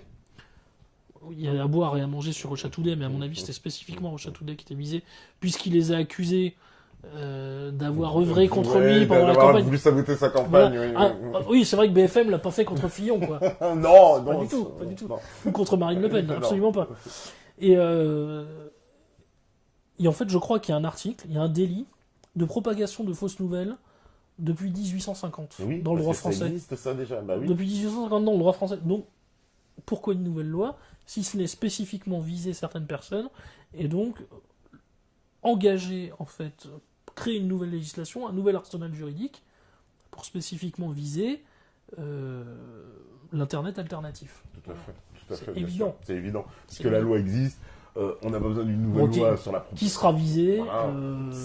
ER, F de souche, bien sûr. Suavelos, Bien sûr. Patriote.info, Bah, on voit que Méridien Zéro, bien sûr. Cette politique-là, Maurice Lelay, ses amis de démocratie Oh, bah. participative. Enfin bon, eux, je crois qu'ils ont eu la bonne idée de s'héberger, je crois, aux États-Unis. aux États-Unis, Je crois mais- qu'ils sont sous le premier amendement. Ils sont mis sous le de premier toute façon, amendement, je crois. on voit bien que voilà, ils mettent en œuvre toute une politique à la fois avec les géants américains qui essayent de Oui, voilà, avec les nettoyer, GAFA, avec les GAFA. voilà, les GAFA qui nettoient, et puis Tu sais, les d'ailleurs, on a gouvernements découvert qui que le accompagnent. décodex du monde faisait le ménage pour Facebook. Voilà, d'accord. Ah ben voilà, Apparemment, les types du décodex du monde font du ménage pour Facebook. d'accord. Bon, bah, au moins, ça Voilà. mérite de la clarté, quoi. Voilà, on Ça sait, mérite on de sait la pour clarté. qui ils sont payés. Ouais. Mais c'est extraordinaire, quoi. Donc ils essayent de dégager, comme quoi, finalement, ça veut bien dire que alors cette nouvelle opinion publique, elle a de l'influence quand même, parce que pourquoi les dégager Oui, c'est ce que, ouais, c'est l'expression d'Adrien. D'Adrien, l'opinion oui, publique, j'aime ouais. beaucoup. Oui, qui est très bonne d'ailleurs. Et Ouais. je pense que, oui, ouais, je pense qu'elle, peut-être que parfois même nous, un peu assommés par les mauvaises nouvelles, la, la difficulté à voir en transformation électorale en fait C'est notre, ça, ouais. nos combats et tout ce qu'on fait de façon souterraine ou plus ou moins souterraine, fait qu'on est un peu trop pessimiste, mais en fait finalement on est peut-être beaucoup plus ennuyeux qu'on l'imagine. D'accord. Oui, c'est ça, parce que c'est vrai que la loi anti-fake news. Moi, je suis d'un optimisme clairement, très modéré, mais peut-être qu'effectivement, moi j'ai tout de suite pensé aux grosses plateformes de la réinfosphère, quoi. Ouais, bien sûr, ouais. Peut-être pas Polémia, parce que Polémia est devenu tellement institutionnel maintenant, dans le bon sens du terme. Hein. C'est d'ailleurs même la présentation fait quelque chose de très institutionnel, très sérieux. Mais à mon avis, ER évidemment, F de souche, comme je le disais, démocratie participative, même nous, Méridien Zéro, à mon avis, voilà. Et ici, évidemment, on est les gens spécifiquement visés, quoi. Et puis l'échelon au-dessus, Richard Toudet. Oui. Mais ils visent pas. Puisqu'il a une dent contre eux, quand même. Ouais, par contre, les autres, ils s'expriment comme ils veulent, quoi. Il y a aucun Ah oui, problème. ils peuvent faire ce qu'ils veulent. Bref, le camp anti-national, entre guillemets, lui, a toute Ah, porte ouverte. pignon sur rue. Pignon sur rue. Enfin, quand même, on vit depuis un peu moins d'un an sous le coup, moi j'en démords pas, hein, sous un coup d'État politico-judiciaire. Enfin, politico-médiatico-judiciaire. C'est-à-dire que le candidat Fillon a été torpillé par BFM, évidemment par l'officine Canard Enchaîné. Alors, ceux qui imaginent encore que le Canard Enchaîné c'est un journaliste subversif, Et puis qui est indépendant, qui sera indépendant. Ouais, qui sera indépendant, c'était un journal qui sort certaines affaires au moment où on lui dit de les sortir. Et ils sont tous sauf neutres. Parce que dans l'affaire Fillon, pour revenir un peu quand même sur le contexte, c'est vrai que c'est du jamais vu. Il y a eu un article, le lendemain, il y a eu une enquête d'ouvert. de vote. Je sais pas, 3 jours après, La c'était rapidité perquisition et du tout. parquet national financier aussi, c'est incroyable. Surtout que je crois que la nénette qui est à la tête du parquet national financier est une proche de Taubira et du syndicat de la magistrature. Tout à fait. Bon, voilà, tout à fait, bon, tout à fait. Elle a surtout été quand nommée par Taubira. C'est une- voilà. Comme je disais, on passera sur la couverture incroyable de BFM TV de cette campagne. C'était invraisemblable. On parlera même pas des couvertures en faveur du couple Macron. C'est des centaines de couvertures oui. pendant près d'un an. Ah, oui, oui. Donc on a préparé psychologiquement les Français à mettre cet homme à l'Élysée. Et ça a marché. C'est une opération psychologique de grande envergure qui a été menée sur un pays. Bon, après, maintenant, on est libre ou pas d'y céder. Hein. Comme je disais, manipuler celui qui est manipulable. manipulable. Ouais. Donc, bah, je suis désolé, hein, mais... donc moi, je n'ai pas voté François Fillon, mais clairement, cet homme devait être le prochain président. Bah oui, il y avait toutes les chances. Toutes les chances. C'est évident, oui. Il a été torpillé par une justice aux ordres. La place Vendôme a vraiment joué son rôle dans la destruction de sa candidature. Qu'est-ce que tu penses qu'il a fait, Fillon, pour payer ça? Bon, d'accord, il voulait mettre Macron, mais pourquoi finalement, parce que le programme économique, c'était le même. Pourquoi lui maintenant à mon avis, déjà, il avait un souci avec une partie des réseaux atlantistes. C'est ce que j'allais te dire, parce que c'est pas son engagement avec la Russie. Voilà, alors son rapprochement avec la Russie, à mon avis, a dû lui coûter beaucoup. Parce que c'est pas son programme économique et social, c'était le même. C'était le plus compatible avec l'oligarchie, il allait encore plus loin que Macron. Il allait plus loin que Macron. D'ailleurs, De Castres, qui était un de ses proches durant sa campagne, c'est Bilderberg, président ancien de chez AXA, machin, qui d'ailleurs s'entend très bien avec Macron. En plus. Donc, Voilà, donc il avait là toutes les cartes sur le plan Édouard économique et Philippe, social. c'était un proche en plus. Voilà, Aussi, Juppé, donc, enfin voilà, c'était Juppé. la même équipe, tout ça, ils se connaissaient tous Donc, ces gens-là. Bon. c'est pas ce plan-là. Donc c'est, à mon avis, ces réseaux à l'international. Je pense aussi qu'il avait peut-être une réelle volonté, pas d'arrêter l'immigration, mais en tout cas de la réduire de façon drastique. Et ça ne plaît pas à certains réseaux maçonniques, ça ne plaît pas à certains réseaux grands patronaux, ça ne plaît pas à certaines associations, ça ne plaît pas à certains personnages influents de la médiasphère, et ça déplaît fortement à même une partie de son camp. Ouais, je comprends, ouais. Il y avait ça aussi, à mon avis, et je pense qu'il a aussi trop parlé, peut-être, contre Sarkozy.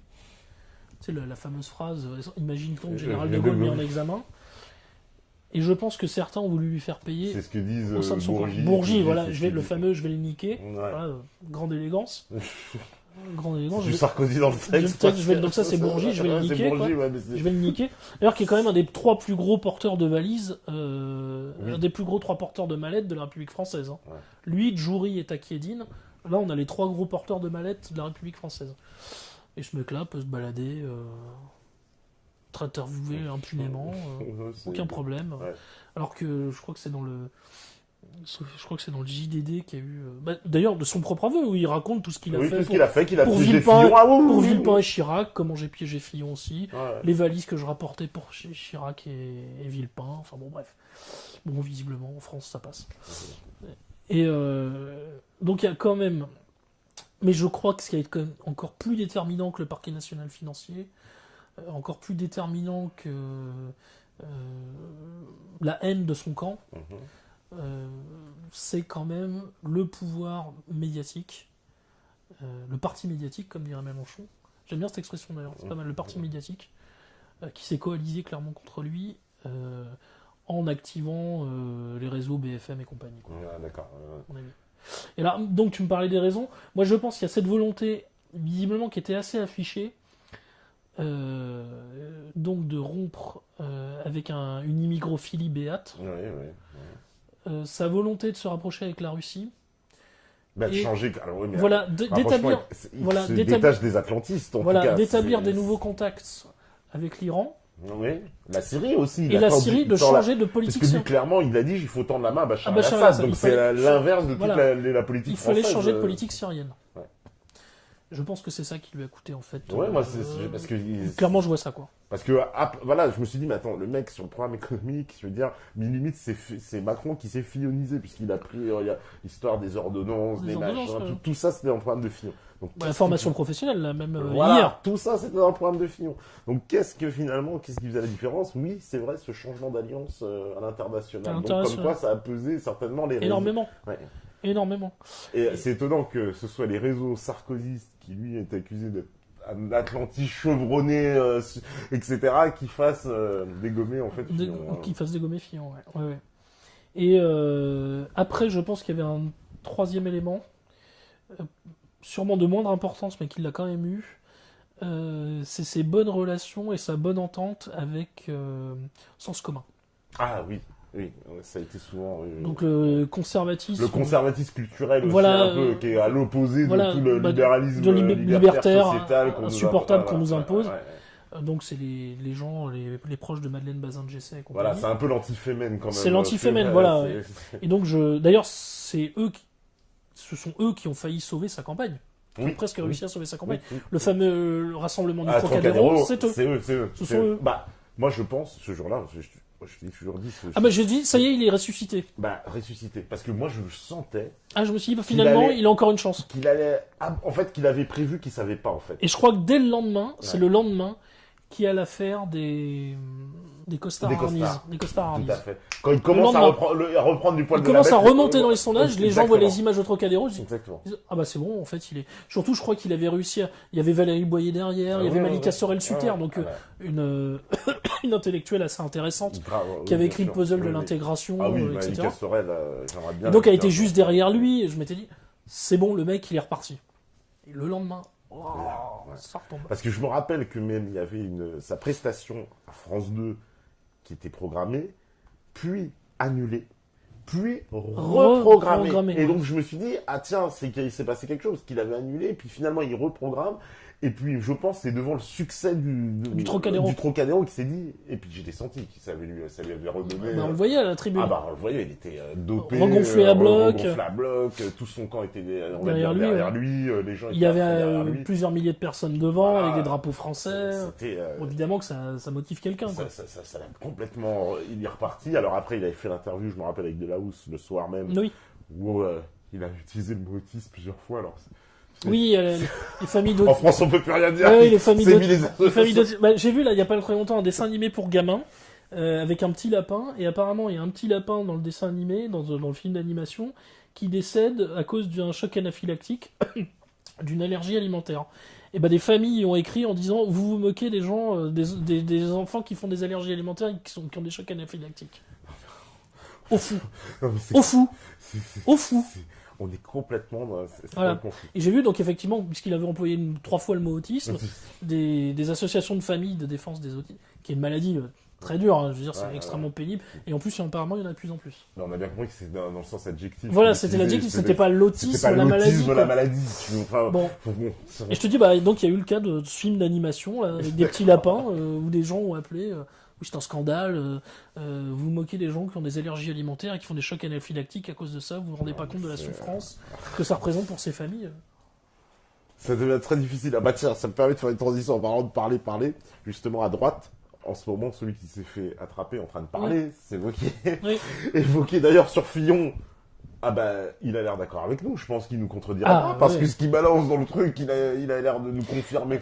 La question qu'on se posait avec les amis de Méridien Zéro dans le dernier panneau actu, Ouais. on se demandait si c'était en fait vraiment si involontaire que ça. Alors, ah bah, tu me l'as enlevé de la bouche parce que j'allais te poser la question. Parce que pour moi, je le sens que finalement, est-ce qu'il a pas Magnifique opération bien montée, je pense. super opération de com, c'est-à-dire Oui, bah, je évidemment. vous fais dire ce que je peux pas Pas dire dire. en faisant croire qu'on m'a Et alors, volé le... Quand je me retrouve avec plus de 2 personnes dans la Dans salle, la salle, je sais que tout ce que va être dit va être enregistré. va être enregistré ou a vocation à être publié. donc ça c'est D'accord. quand même énorme. Mais après, moi j'ai regardé donc l'ensemble des déclarations qu'il a faites. La façon dont il a pulvérisé Juppé à Bordeaux, c'est génial. Franchement, t'as envie de lui dire merci mec. Et puis, tout simplement, il explique que la CGET, la CGPME et le MEDEF se goinfrent de subventions. Ce que tout le monde sait être vrai, le scandale de l'UIMM, c'est exactement ça. Alors, je mets pas le militant de base, hein. Entendez bien bien, j'ai sûr, été bien sûr. 10 ans militant à la CGT avant de m'en faire virer pour les raisons qui font... j'étais ici, par exemple. Ouais. On t'a vu sur... Donc ça, c'est ce qui m'a coûté mon D'accord. éviction. Mon expulsion de la CGT s'explique pour ce genre de choses. Et j'ai été 10 ans militant à la CGT et actif. Donc je sais qu'il y a des gens vraiment qui sont des militants chevronnés, des gens très honnêtes et qui se battent pour le bien commun. Par contre, dans les hautes instances, et il n'y a pas qu'un petit scandale à la CGT. Il y a évidemment le CE d'EDF, qui est quand même un scandale énorme. Il y a l'UIMM, il y a la RATP. Là, je parle que de la CGT, mais il y a eu aussi... la plupart des autres syndicats ont été évidemment... Je parle de la CGT parce que c'est celui que je connais. Mais évidemment, la CGPME et le MEDEF sont pas les derniers non plus. Donc, en fait, tout ce qu'il a dit, puis je sais plus, il y avait 2-3 autres déclarations aussi, il dit, oui.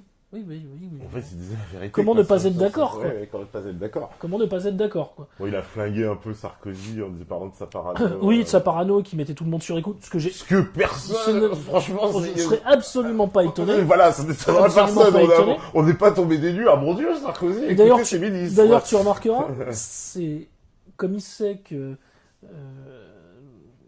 Sarkozy bénéficie encore d'une aura incroyable auprès de la base militante des Républicains, c'est le seul élément pour lequel il a présenté des excuses. T'as remarqué ? Ah d'accord, oui. Le seul. Le seul, d'accord. Il a dit, je me suis expliqué avec Sarkozy, apparemment Sarkozy l'a Ah bah pourri au il a téléphone. pourri la vie. Il l'a insulté. Il a insulté tous les noms, il a dit... On m'a dit que t'étais une merde. T'étais une merde. C'est confirmé, voilà. Et donc apparemment, c'est pas apparemment, le seul élément, donc moi j'avais lu le verbatim de l'ensemble des déclarations, la seule pour laquelle il a présenté des excuses, c'est celle-ci. D'accord. Parce qu'il savait que c'était risqué vis-à-vis de sa base militante. D'accord. Et pour tout le reste, il a tout assumé. Il a tout assumé. Tout assumé. En plus, j'ai vu, non, on poursuivra pas, c'est impossible de savoir qui c'est. Qui c'est. Attends, mon cul, Voilà. comment ça, vous pouvez pas savoir qui c'est? On retrouve Voilà. le moindre post sur Internet, le moindre truc. Après, s'il avait vraiment été victime d'un enregistrement, entre guillemets, en loose day, moi je pense que ça lui sera profitable. Ouais. C'est-à-dire, dans les deux cas, s'il Dans n'est les- pas à l'origine vraiment, ça lui Je suis profitable. pas du tout sûr que ça soit préjudiciable pour lui. Ouais. Notamment, ça va consolider sa base militante parce que ce qu'il dit, en gros, c'est largement ce que pensent 99% de sa base militante des Républicains. D'ailleurs, ce sont les gens qui l'ont porté à la tête du parti. Ouais. Et c'était déjà les gens qui avaient voté pour Fillon à la primaire. Parce qu'en gros, les Républicains, ils sont devant un espèce de défi idéologique de dégager les centristes qui servent plus à rien. Parce que Oui, les centristes, bah, c'est des De macronistes. toute façon, Juppé va partir, tout le monde Bah le sait. voilà, les Bussereau est parti après cet épisode, il attendait qu'un prétexte. Voilà. Les NKM. Les NKM, attends que ça s'appelle comment? Pécresse. Agir, c'est ça? Ouais. Agir, je crois, Agir, ou ouais, Libre. Libre avec un S, je sais plus. Ah, Agir, non, je crois que ça, c'est des macrono-compatibles Voilà. qui ont quitté, en fait, les Républicains autour de Rister. Ouais, autour de Rister. Voilà. Comment il s'appelle à l'Assemblée dans ce groupe Je crois que c'est Agir. Les constructeurs, non c'est pas Ah, il y a les constructifs. Les constructifs. Alors ça, c'est autour de l'autre ineffable, L'ancien de Fillon, qui a planté Fillon celui d'ailleurs. qui est toujours invité sur AMC. Thierry Solaire. Thierry Solaire. Voilà, qui a planté Fillon d'ailleurs dans la pleine campagne, Ah, oui. puisqu'il était à la base avec Oui, Fillon, oui. et qu'il a planté en race campagne. Oh, c'est étonnant. Bon, C'est étonnant. Quoi. On sent pourtant l'homme fidèle et loyal. ouais, on sent la loyauté, ouais. Non, je crois que lui, c'est un des pires personnages de la politique française. Quoi. Ouais, Il complètement. est vraiment... Bah, tous ces gens-là, Vomitif. finalement, ils sont bien qu'ils se débarrassent de Oui, ces non, gens-là mais à moi, droite, qu'ils fassent moi, de moi, la je pense que purge, Wauquiez tout doit ça. faire le grand... Si Wauquiez... Alors, est-il sincère? Ça, c'est une vraie question, hein, j'ai un grand doute. Je crois que Duhamel avait eu... C'est la première fois que je citais Duhamel, hein, profitant, parce que... il n'y en aura pas 10 comme ça. Avait dit, c'est un giscardien qui essaie de se faire passer pour pasquoyen. C'est pas impossible. Maintenant, le mec, s'il a autant les dents qui rayent le parquet qu'on le croit, il se dit, je suis prêt à faire ces idées miennes si elles me permettent d'arriver au pouvoir, et même à les appliquer, pourquoi pas, si elles me permettent d'y rester. C'est l'avantage parfois des opportunistes et des cyniques. Ouais. Et il a très bien compris qu'une partie des positions qu'il défend sont non seulement soutenues dans son camp, mais bien au-delà. Évidemment au sein du Front National pour une grande partie, mais même à gauche. Moi, je suis toujours surpris quand il y a des sujets sur des sondages sur l'immigration, l'insécurité, la délinquance, la criminalité, de voir les succès que ces questions-là ont auprès des électeurs du Front de gauche. C'est toujours très frappant. Tu remarqueras ça. Ouais. On se dit, bon, Bah, parce qu'ils évoluent sur ces questions-là, même eux, hein. ah, puis c'est des gens, tout simplement, comme je te disais tout à l'heure, ils prennent le métro Ouais, aussi. ils prennent le métro. Il y a pas longtemps, je voyais un porte-parole du Front de gauche qui admettait que déjà du point de vue économique, il y C'était avait- une armée de c'était- réserve. Voilà, que c'était complètement incohérent. Je sais c'est-à-dire- plus comment il s'appelle d'ailleurs, je crois que c'est un des spécialistes des questions internationales, Ouais. il est d'origine serbe. Ouais, Alors, j'ai tout oublié à fait. son nom. Bah, en tout cas, ça me démontre une espèce Voilà, d'évolution d'évolution. totale. Parce que ça veut dire que si, finalement, France Insoumise est en train de basculer avec entre guillemets, avec une position qui était celle de Georges Marchais, finalement. Fin 70, dans début 80. début 80. C'est-à-dire qui se positionnait contre l'immigration et pour des raisons économiques. Économique et social, ouais. Voilà, et social. On n'était même pas encore sur la question identitaire, sur la question économique. D'ailleurs, même Mélenchon, quand il était pendant la campagne face à l'anglais sur France 2, quand il lui pose la question de l'immigration, il ne sait pas trop quoi répondre, parce que tu sais qu'il a toujours été fou sur cette question, en fait. Et Il sait qu'en 2012, son discours du Prado lui a coûté probablement, alors il a fait combien? Il avait fait 12, je crois, en 2012, peut-être un peu moins même, je 10, crois. 10 ou Ouais, 10. ouais, c'est ça. Il avait fait 10. Il sait que c'est ce discours-là qui a coupé son élan et l'excellente dynamique qu'il avait en 2012. C'est ce discours-là. Où il se lance dans une espèce de dithyrambe, d'éloge grotesque du multiculturalisme, du mondialisme heureux, du brassage culturel et ethnique. Bam! Alors il s'est dit en 2017, je vais pas refaire la même erreur, surtout qu'il y a 2015 et 2016 étaient passés par là, et leurs événements extrêmement sanglants. Donc c'est quand même un type intelligent, donc il a vraiment mis la pédale sur le sujet. Carrément, puis on Vraiment mis la voyait pédale sur le sujet. on voyait Ce très qui bien énervait qu'il- beaucoup d'ailleurs certains de ces des gens qui gravitaient autour de la galaxie, notamment Ouais. je me rappelle d'un Bayou, un proche des Verts là, qui disait oui en gros si Mélenchon nous fait du patriotard, ça va pas aller. Voilà, donc on était déjà là-dedans. Hein. D'accord. Et je crois qu'en fait, il est coincé au sein de la France Insoumise. On sent qu'il y a quand même pratiquement 2 écoles, voire 2 factions, quoi. Entre la faction, les anciens de la SPEB, là, le socialisme par en bas, là, Daniel Obono et l'islamo-gauchisme délirant. Ouais. Et puis des gens comme le gars dont on vient de parler, dont malheureusement le nom m'échappe, là, qui eux sont dans une vision beaucoup plus structurée, beaucoup moins romantique finalement, mais beaucoup plus politique. Et je pense qu'il est obligé de jouer entre tout ça. Et ça doit être quand même très compliqué au quotidien. Ouais, parce que moi j'ai l'impression que des fois, quand je pense, tu vois, justement, toute cette branche là, Obono, Garrido. Rakaya, ouais. Ça l'emmerde en fait, Mélenchon en fait. Il peut pas Oui, le dire ouvertement. Raquel mais- Garrido, bon, il est tranquille, maintenant elle est partie. Bon, bah attends, elle est partie. Je crois qu'elle payait pas ses cotisations retraite d'avocate, elle payait pas ses impôts. Oh. Elle est payée par Bolloré, par contre. Pour aller. Mais en Là, fait, c'est quand même, enfin, moi j'ai l'impression que ça l'emmerdait, Mélenchon, tout oui, ça. oui, sur son il en truc. pouvait plus. Il en pouvait plus, quoi, de ces trucs-là, mais qu'il est obligé, comme tu dis, de composer, en fait, avec eux. Exactement. Mais finalement, ça l'emmerde et que bon, s'il pouvait les dégager, il l'aurait fait, mais il peut pas vraiment. Et j'ai l'impression que là, il y a une espèce de changement de ligne. Ils amorcent un virage tout doucement. Et ce que tu dis, dans la campagne, il faut se rappeler que Mélenchon, il sortait les drapeaux français, ce qui n'était Sortait pas les le cas en drapeaux français, 2012. c'est vrai, En tout à 2012, ils avaient tous un drapeau rouge. Hein. C'est vrai, c'est vrai. Et là, c'était T'avais drapeau les... français. Ou les deux. Ou les deux. Mais Ou les là, pour le coup, c'était flagrant qu'il y avait des drapeaux français dans la Tout à France fait. insoumise. Ouais. Mais alors bon, là, ils ont un nouveau problème, là, c'est leurs médias, là. Ah oui. Alors oui. là, c'est une espèce de... Bah, on va toucher un mot, tiens, pour la fin, justement. quelque chose Alors, de médias, un peu ouais. tragicomique, là. J'ai Oui, vu. parce que Donc, c'est. il y a eu Aude Rossigneux, là, qui est une fille de 2 journalistes du Canard enchaîné, qui dit s'être fait débarquer salement.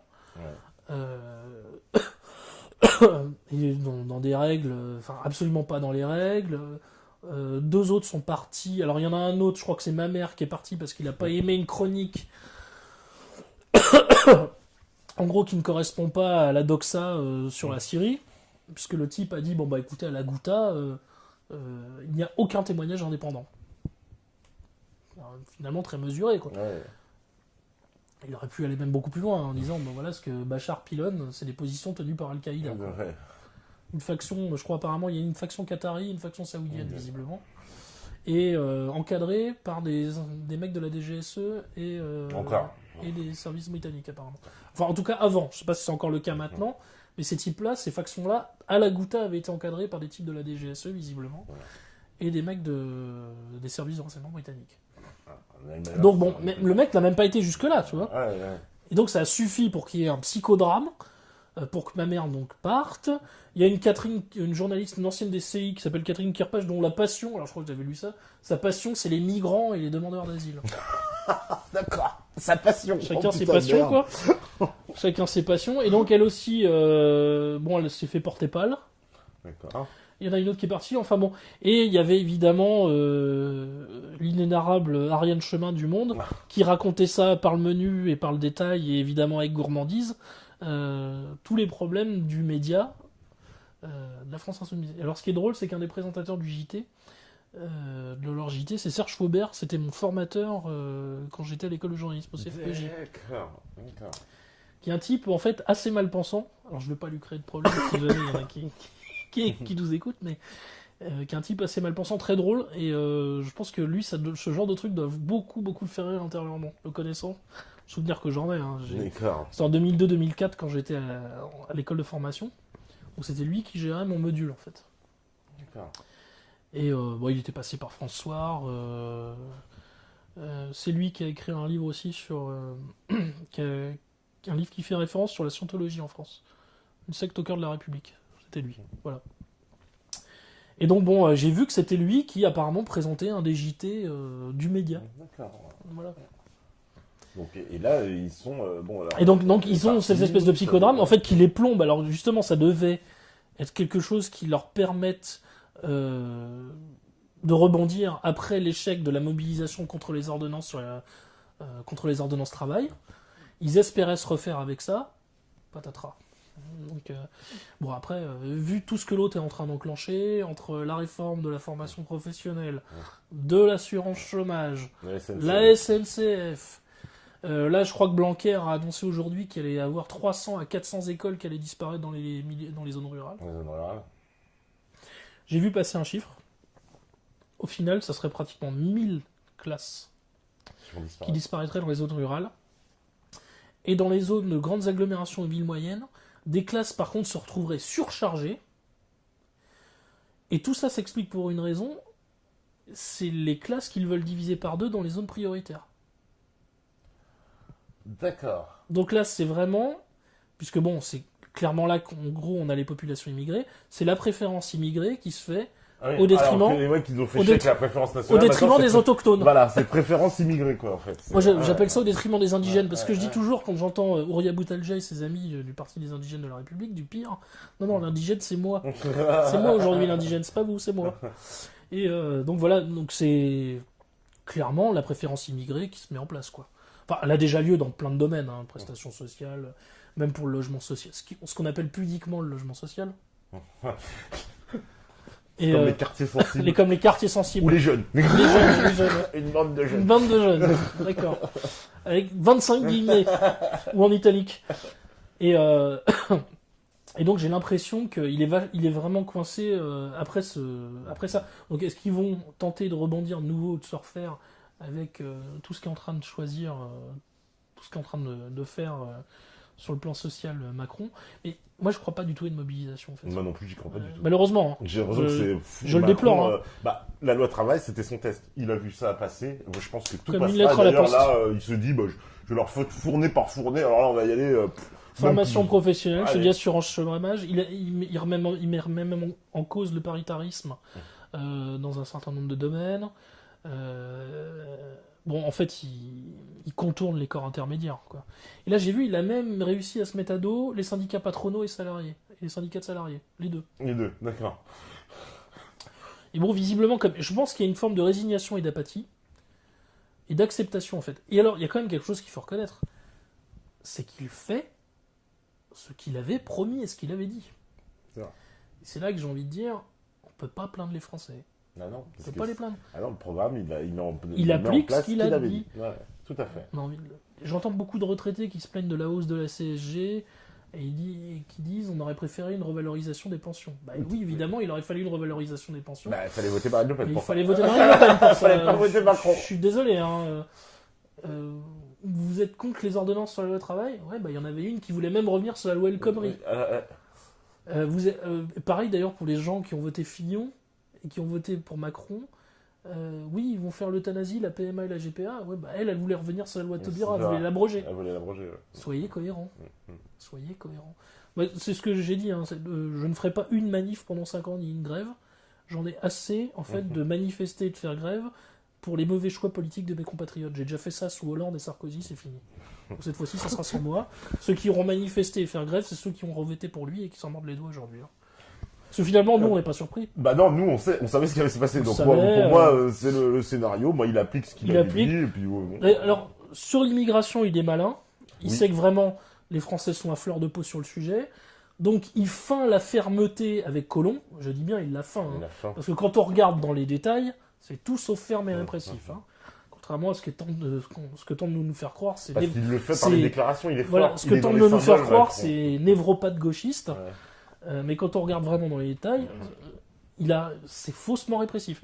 Et par contre, il y a un laxisme incroyable avec le député Aurélien Taché. Tu sais, c'est son fameux fermeté mais humanité, humanité mais fermeté. Non, en fait, c'est juste laxisme. Faut regarder dans le détail là, les propositions de Taché. Il y a, je crois, alors, en fait, on pourra embaucher plus rapidement un demandeur d'asile, par exemple. Un patron pour embaucher plus rapidement un demandeur d'asile. Oui, c'est ça, oui, dans son rapport. Donc, évidemment, on va encore faire du dumping salarial. Hein. Avec les fameux emplois. Alors, je crois qu'en Allemagne, il y a eu, à un moment, il y a eu des emplois à 1,05 $. Oui, c'est ça. Ouais. 1,05 $. Et ils sont même arrivés à un moment à 85 centimes d'euros de l'heure. Oh, putain. Donc, je pense qu'on va arriver sur des choses comme ça.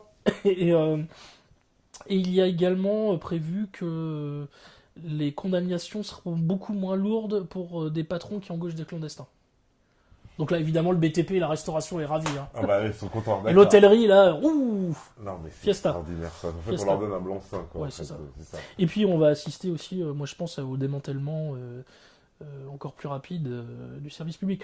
Je pense que, par exemple, dans le cas de la SNCF, ils promettent qu'ils ne fermeront pas de voies ferrées, de lignes. évidemment qu'il y a plein de petits bleds qui vont perdre leur voie ferrée. C'est prévu. Il y a beaucoup de gens qui se disent, bon, le statut des cheminots est hors d'âge, c'est caduc, obsolète aujourd'hui, ce n'est pas défendable. J'ai envie de leur dire, si on attaque le statut, on attaquera la SNCF en tant que telle. Ouais. C'est la boîte de Pandore, en fait. On met un doigt dans l'engrenage, donc il ne faut pas y toucher. Et j'ai envie de dire, ceux qui présentent les cheminots comme des privilégiés, j'ai juste envie de leur dire, allez regarder une fiche de paye de cheminot. Ouais. Voilà. Il y en a beaucoup qui ont circulé en ce moment. Vous verrez si ce sont des privilégiés. Ouais. Et ceux qui disent ça, d'ailleurs, généralement, c'est le gros média. Ce sont les médias dominants. Alors moi, j'ai envie de leur dire, si vous estimez que les cheminots sont des privilégiés, très bien. Donc vous, on va vous retirer votre abattement fiscal de journaliste que rien ne justifie, et plus 1 euro de subvention accordée à la presse. Plus 1 euro de subvention. Et puis en plus, tous ces médias-là, justement, qui nous expliquent, parce que moi, je vais en recevoir en plus des cheminots dans pas longtemps, qui nous expliquent, bah oui, ce sont des privilégiés, mais eux, combien ils gagnent pour présenter un BFM? Bon, on devrait bien voir les fiches de salaire des journalistes. Attends, ce qui est très drôle, c'est quand tu entends des types cadres sup dans le tertiaire, à la défense, dans les assurances ou dans les banques, donc, les mecs qui généralement mettent des économies par terre, spéculent comme des cinglés, ou dans certaines boîtes de consulting, ou voire même dans des filiales d'agences de notation, te disent ouais non, c'est quand même ces mecs-là nous font chier. Je t'assure que non, dans la vie de tous les jours, c'est pas les cheminots qui nous font chier. Toi par contre, beaucoup plus. Ouais. Surtout que les cheminots, il faut préciser aujourd'hui SNCF, et ça on en reparlera dans l'émission, mais tu sais que les budgets de sécurité d'entretien sont à la baisse, que on est en danger en prenant le train en France. Bien sûr. Ça c'est la première chose. Et ils ont tout privilégié aussi sur le TGV. Ah oui. Tout à fait. Au détriment des trains de banlieue, par exemple, ou des chorales. Mais tout à fait, mais sauf qu'en plus, dans cette affaire, ce qu'on n'explique jamais, mais ça, on aura l'occasion justement d'en reparler, tu sais que les mecs se gavent sur notre dos, les De Vinci, comme pour les autoroutes. Voilà, comme pour les autoroutes. Ils payent, vous avez chaque train qui passe, en fait, vous payez, par exemple, la ligne qui est ouverte, là, entre Paris et Bordeaux, ultra rapide de LGV, eh ben, ça a été ouvert avec des fonds grâce à Vinci, avec machin, et tout ça, c'est vous qui payez, ils doivent payer à chaque train. C'est quand même incroyable. Donc vous êtes taxé par ces gens-là alors qu'on n'a pas besoin de ces gens-là pour construire des trains, quoi. C'est quand même c'est incroyable. On dira jamais assez. Je crois que la privatisation des autoroutes, c'était Villepin qui l'avait décidé. Villepin, oui. Le scandale absolu que c'était, alors que les Français avaient quasiment fini de payer. Oui. C'est-à-dire que les autoroutes allaient commencer à nous rapporter. Oui. Ils allaient commencer à rapporter à la collectivité. Incroyable. Et au même moment, on décide par contre sur les routes secondaires de faire baisser de 90 à 80. Et puis à un moment donné, il y a même question de péage sur les routes secondaires. Mais ça peut ressortir à tout moment, faut pas s'inquiéter. Hein, comme les portiques écotax, apparemment, il y en a, ça les titille de nouveau d'en remettre. Bon bah écoutez les bonnets rouges, hein, les gars. Ça risque de on travaille, hein. Bah écoute, merci. Merci Topa, un plaisir comme toujours. Bah voilà, merci. Très grand plaisir. Actualité à rappeler, on en profite de ton côté. Les chroniques sur Méridien Zéro, à suivre. Les émissions avec les amis, voilà. Bon la routine. La routine, super. Merci beaucoup à vous, merci à la régie qui nous regarde, merci aux modérateurs et aux métanautes. J'ai pas pu prendre beaucoup de questions, mais je prendrai la prochaine fois. De toute façon, vous vous connectez sur le Discord pour ça. Et puis, on va s'habituer au fur et à mesure à ce que vous preniez l'habitude d'aller sur le Discord. Sinon, on se retrouve jeudi pour une émission en solo. Et en attendant, forcément, si vous écoutez ce message, c'est que vous êtes un petit peu quand même la résistance. Ciao. Bonne soirée à tous. Ciao. La résistance, ça va. Hein. La résistance, ça va.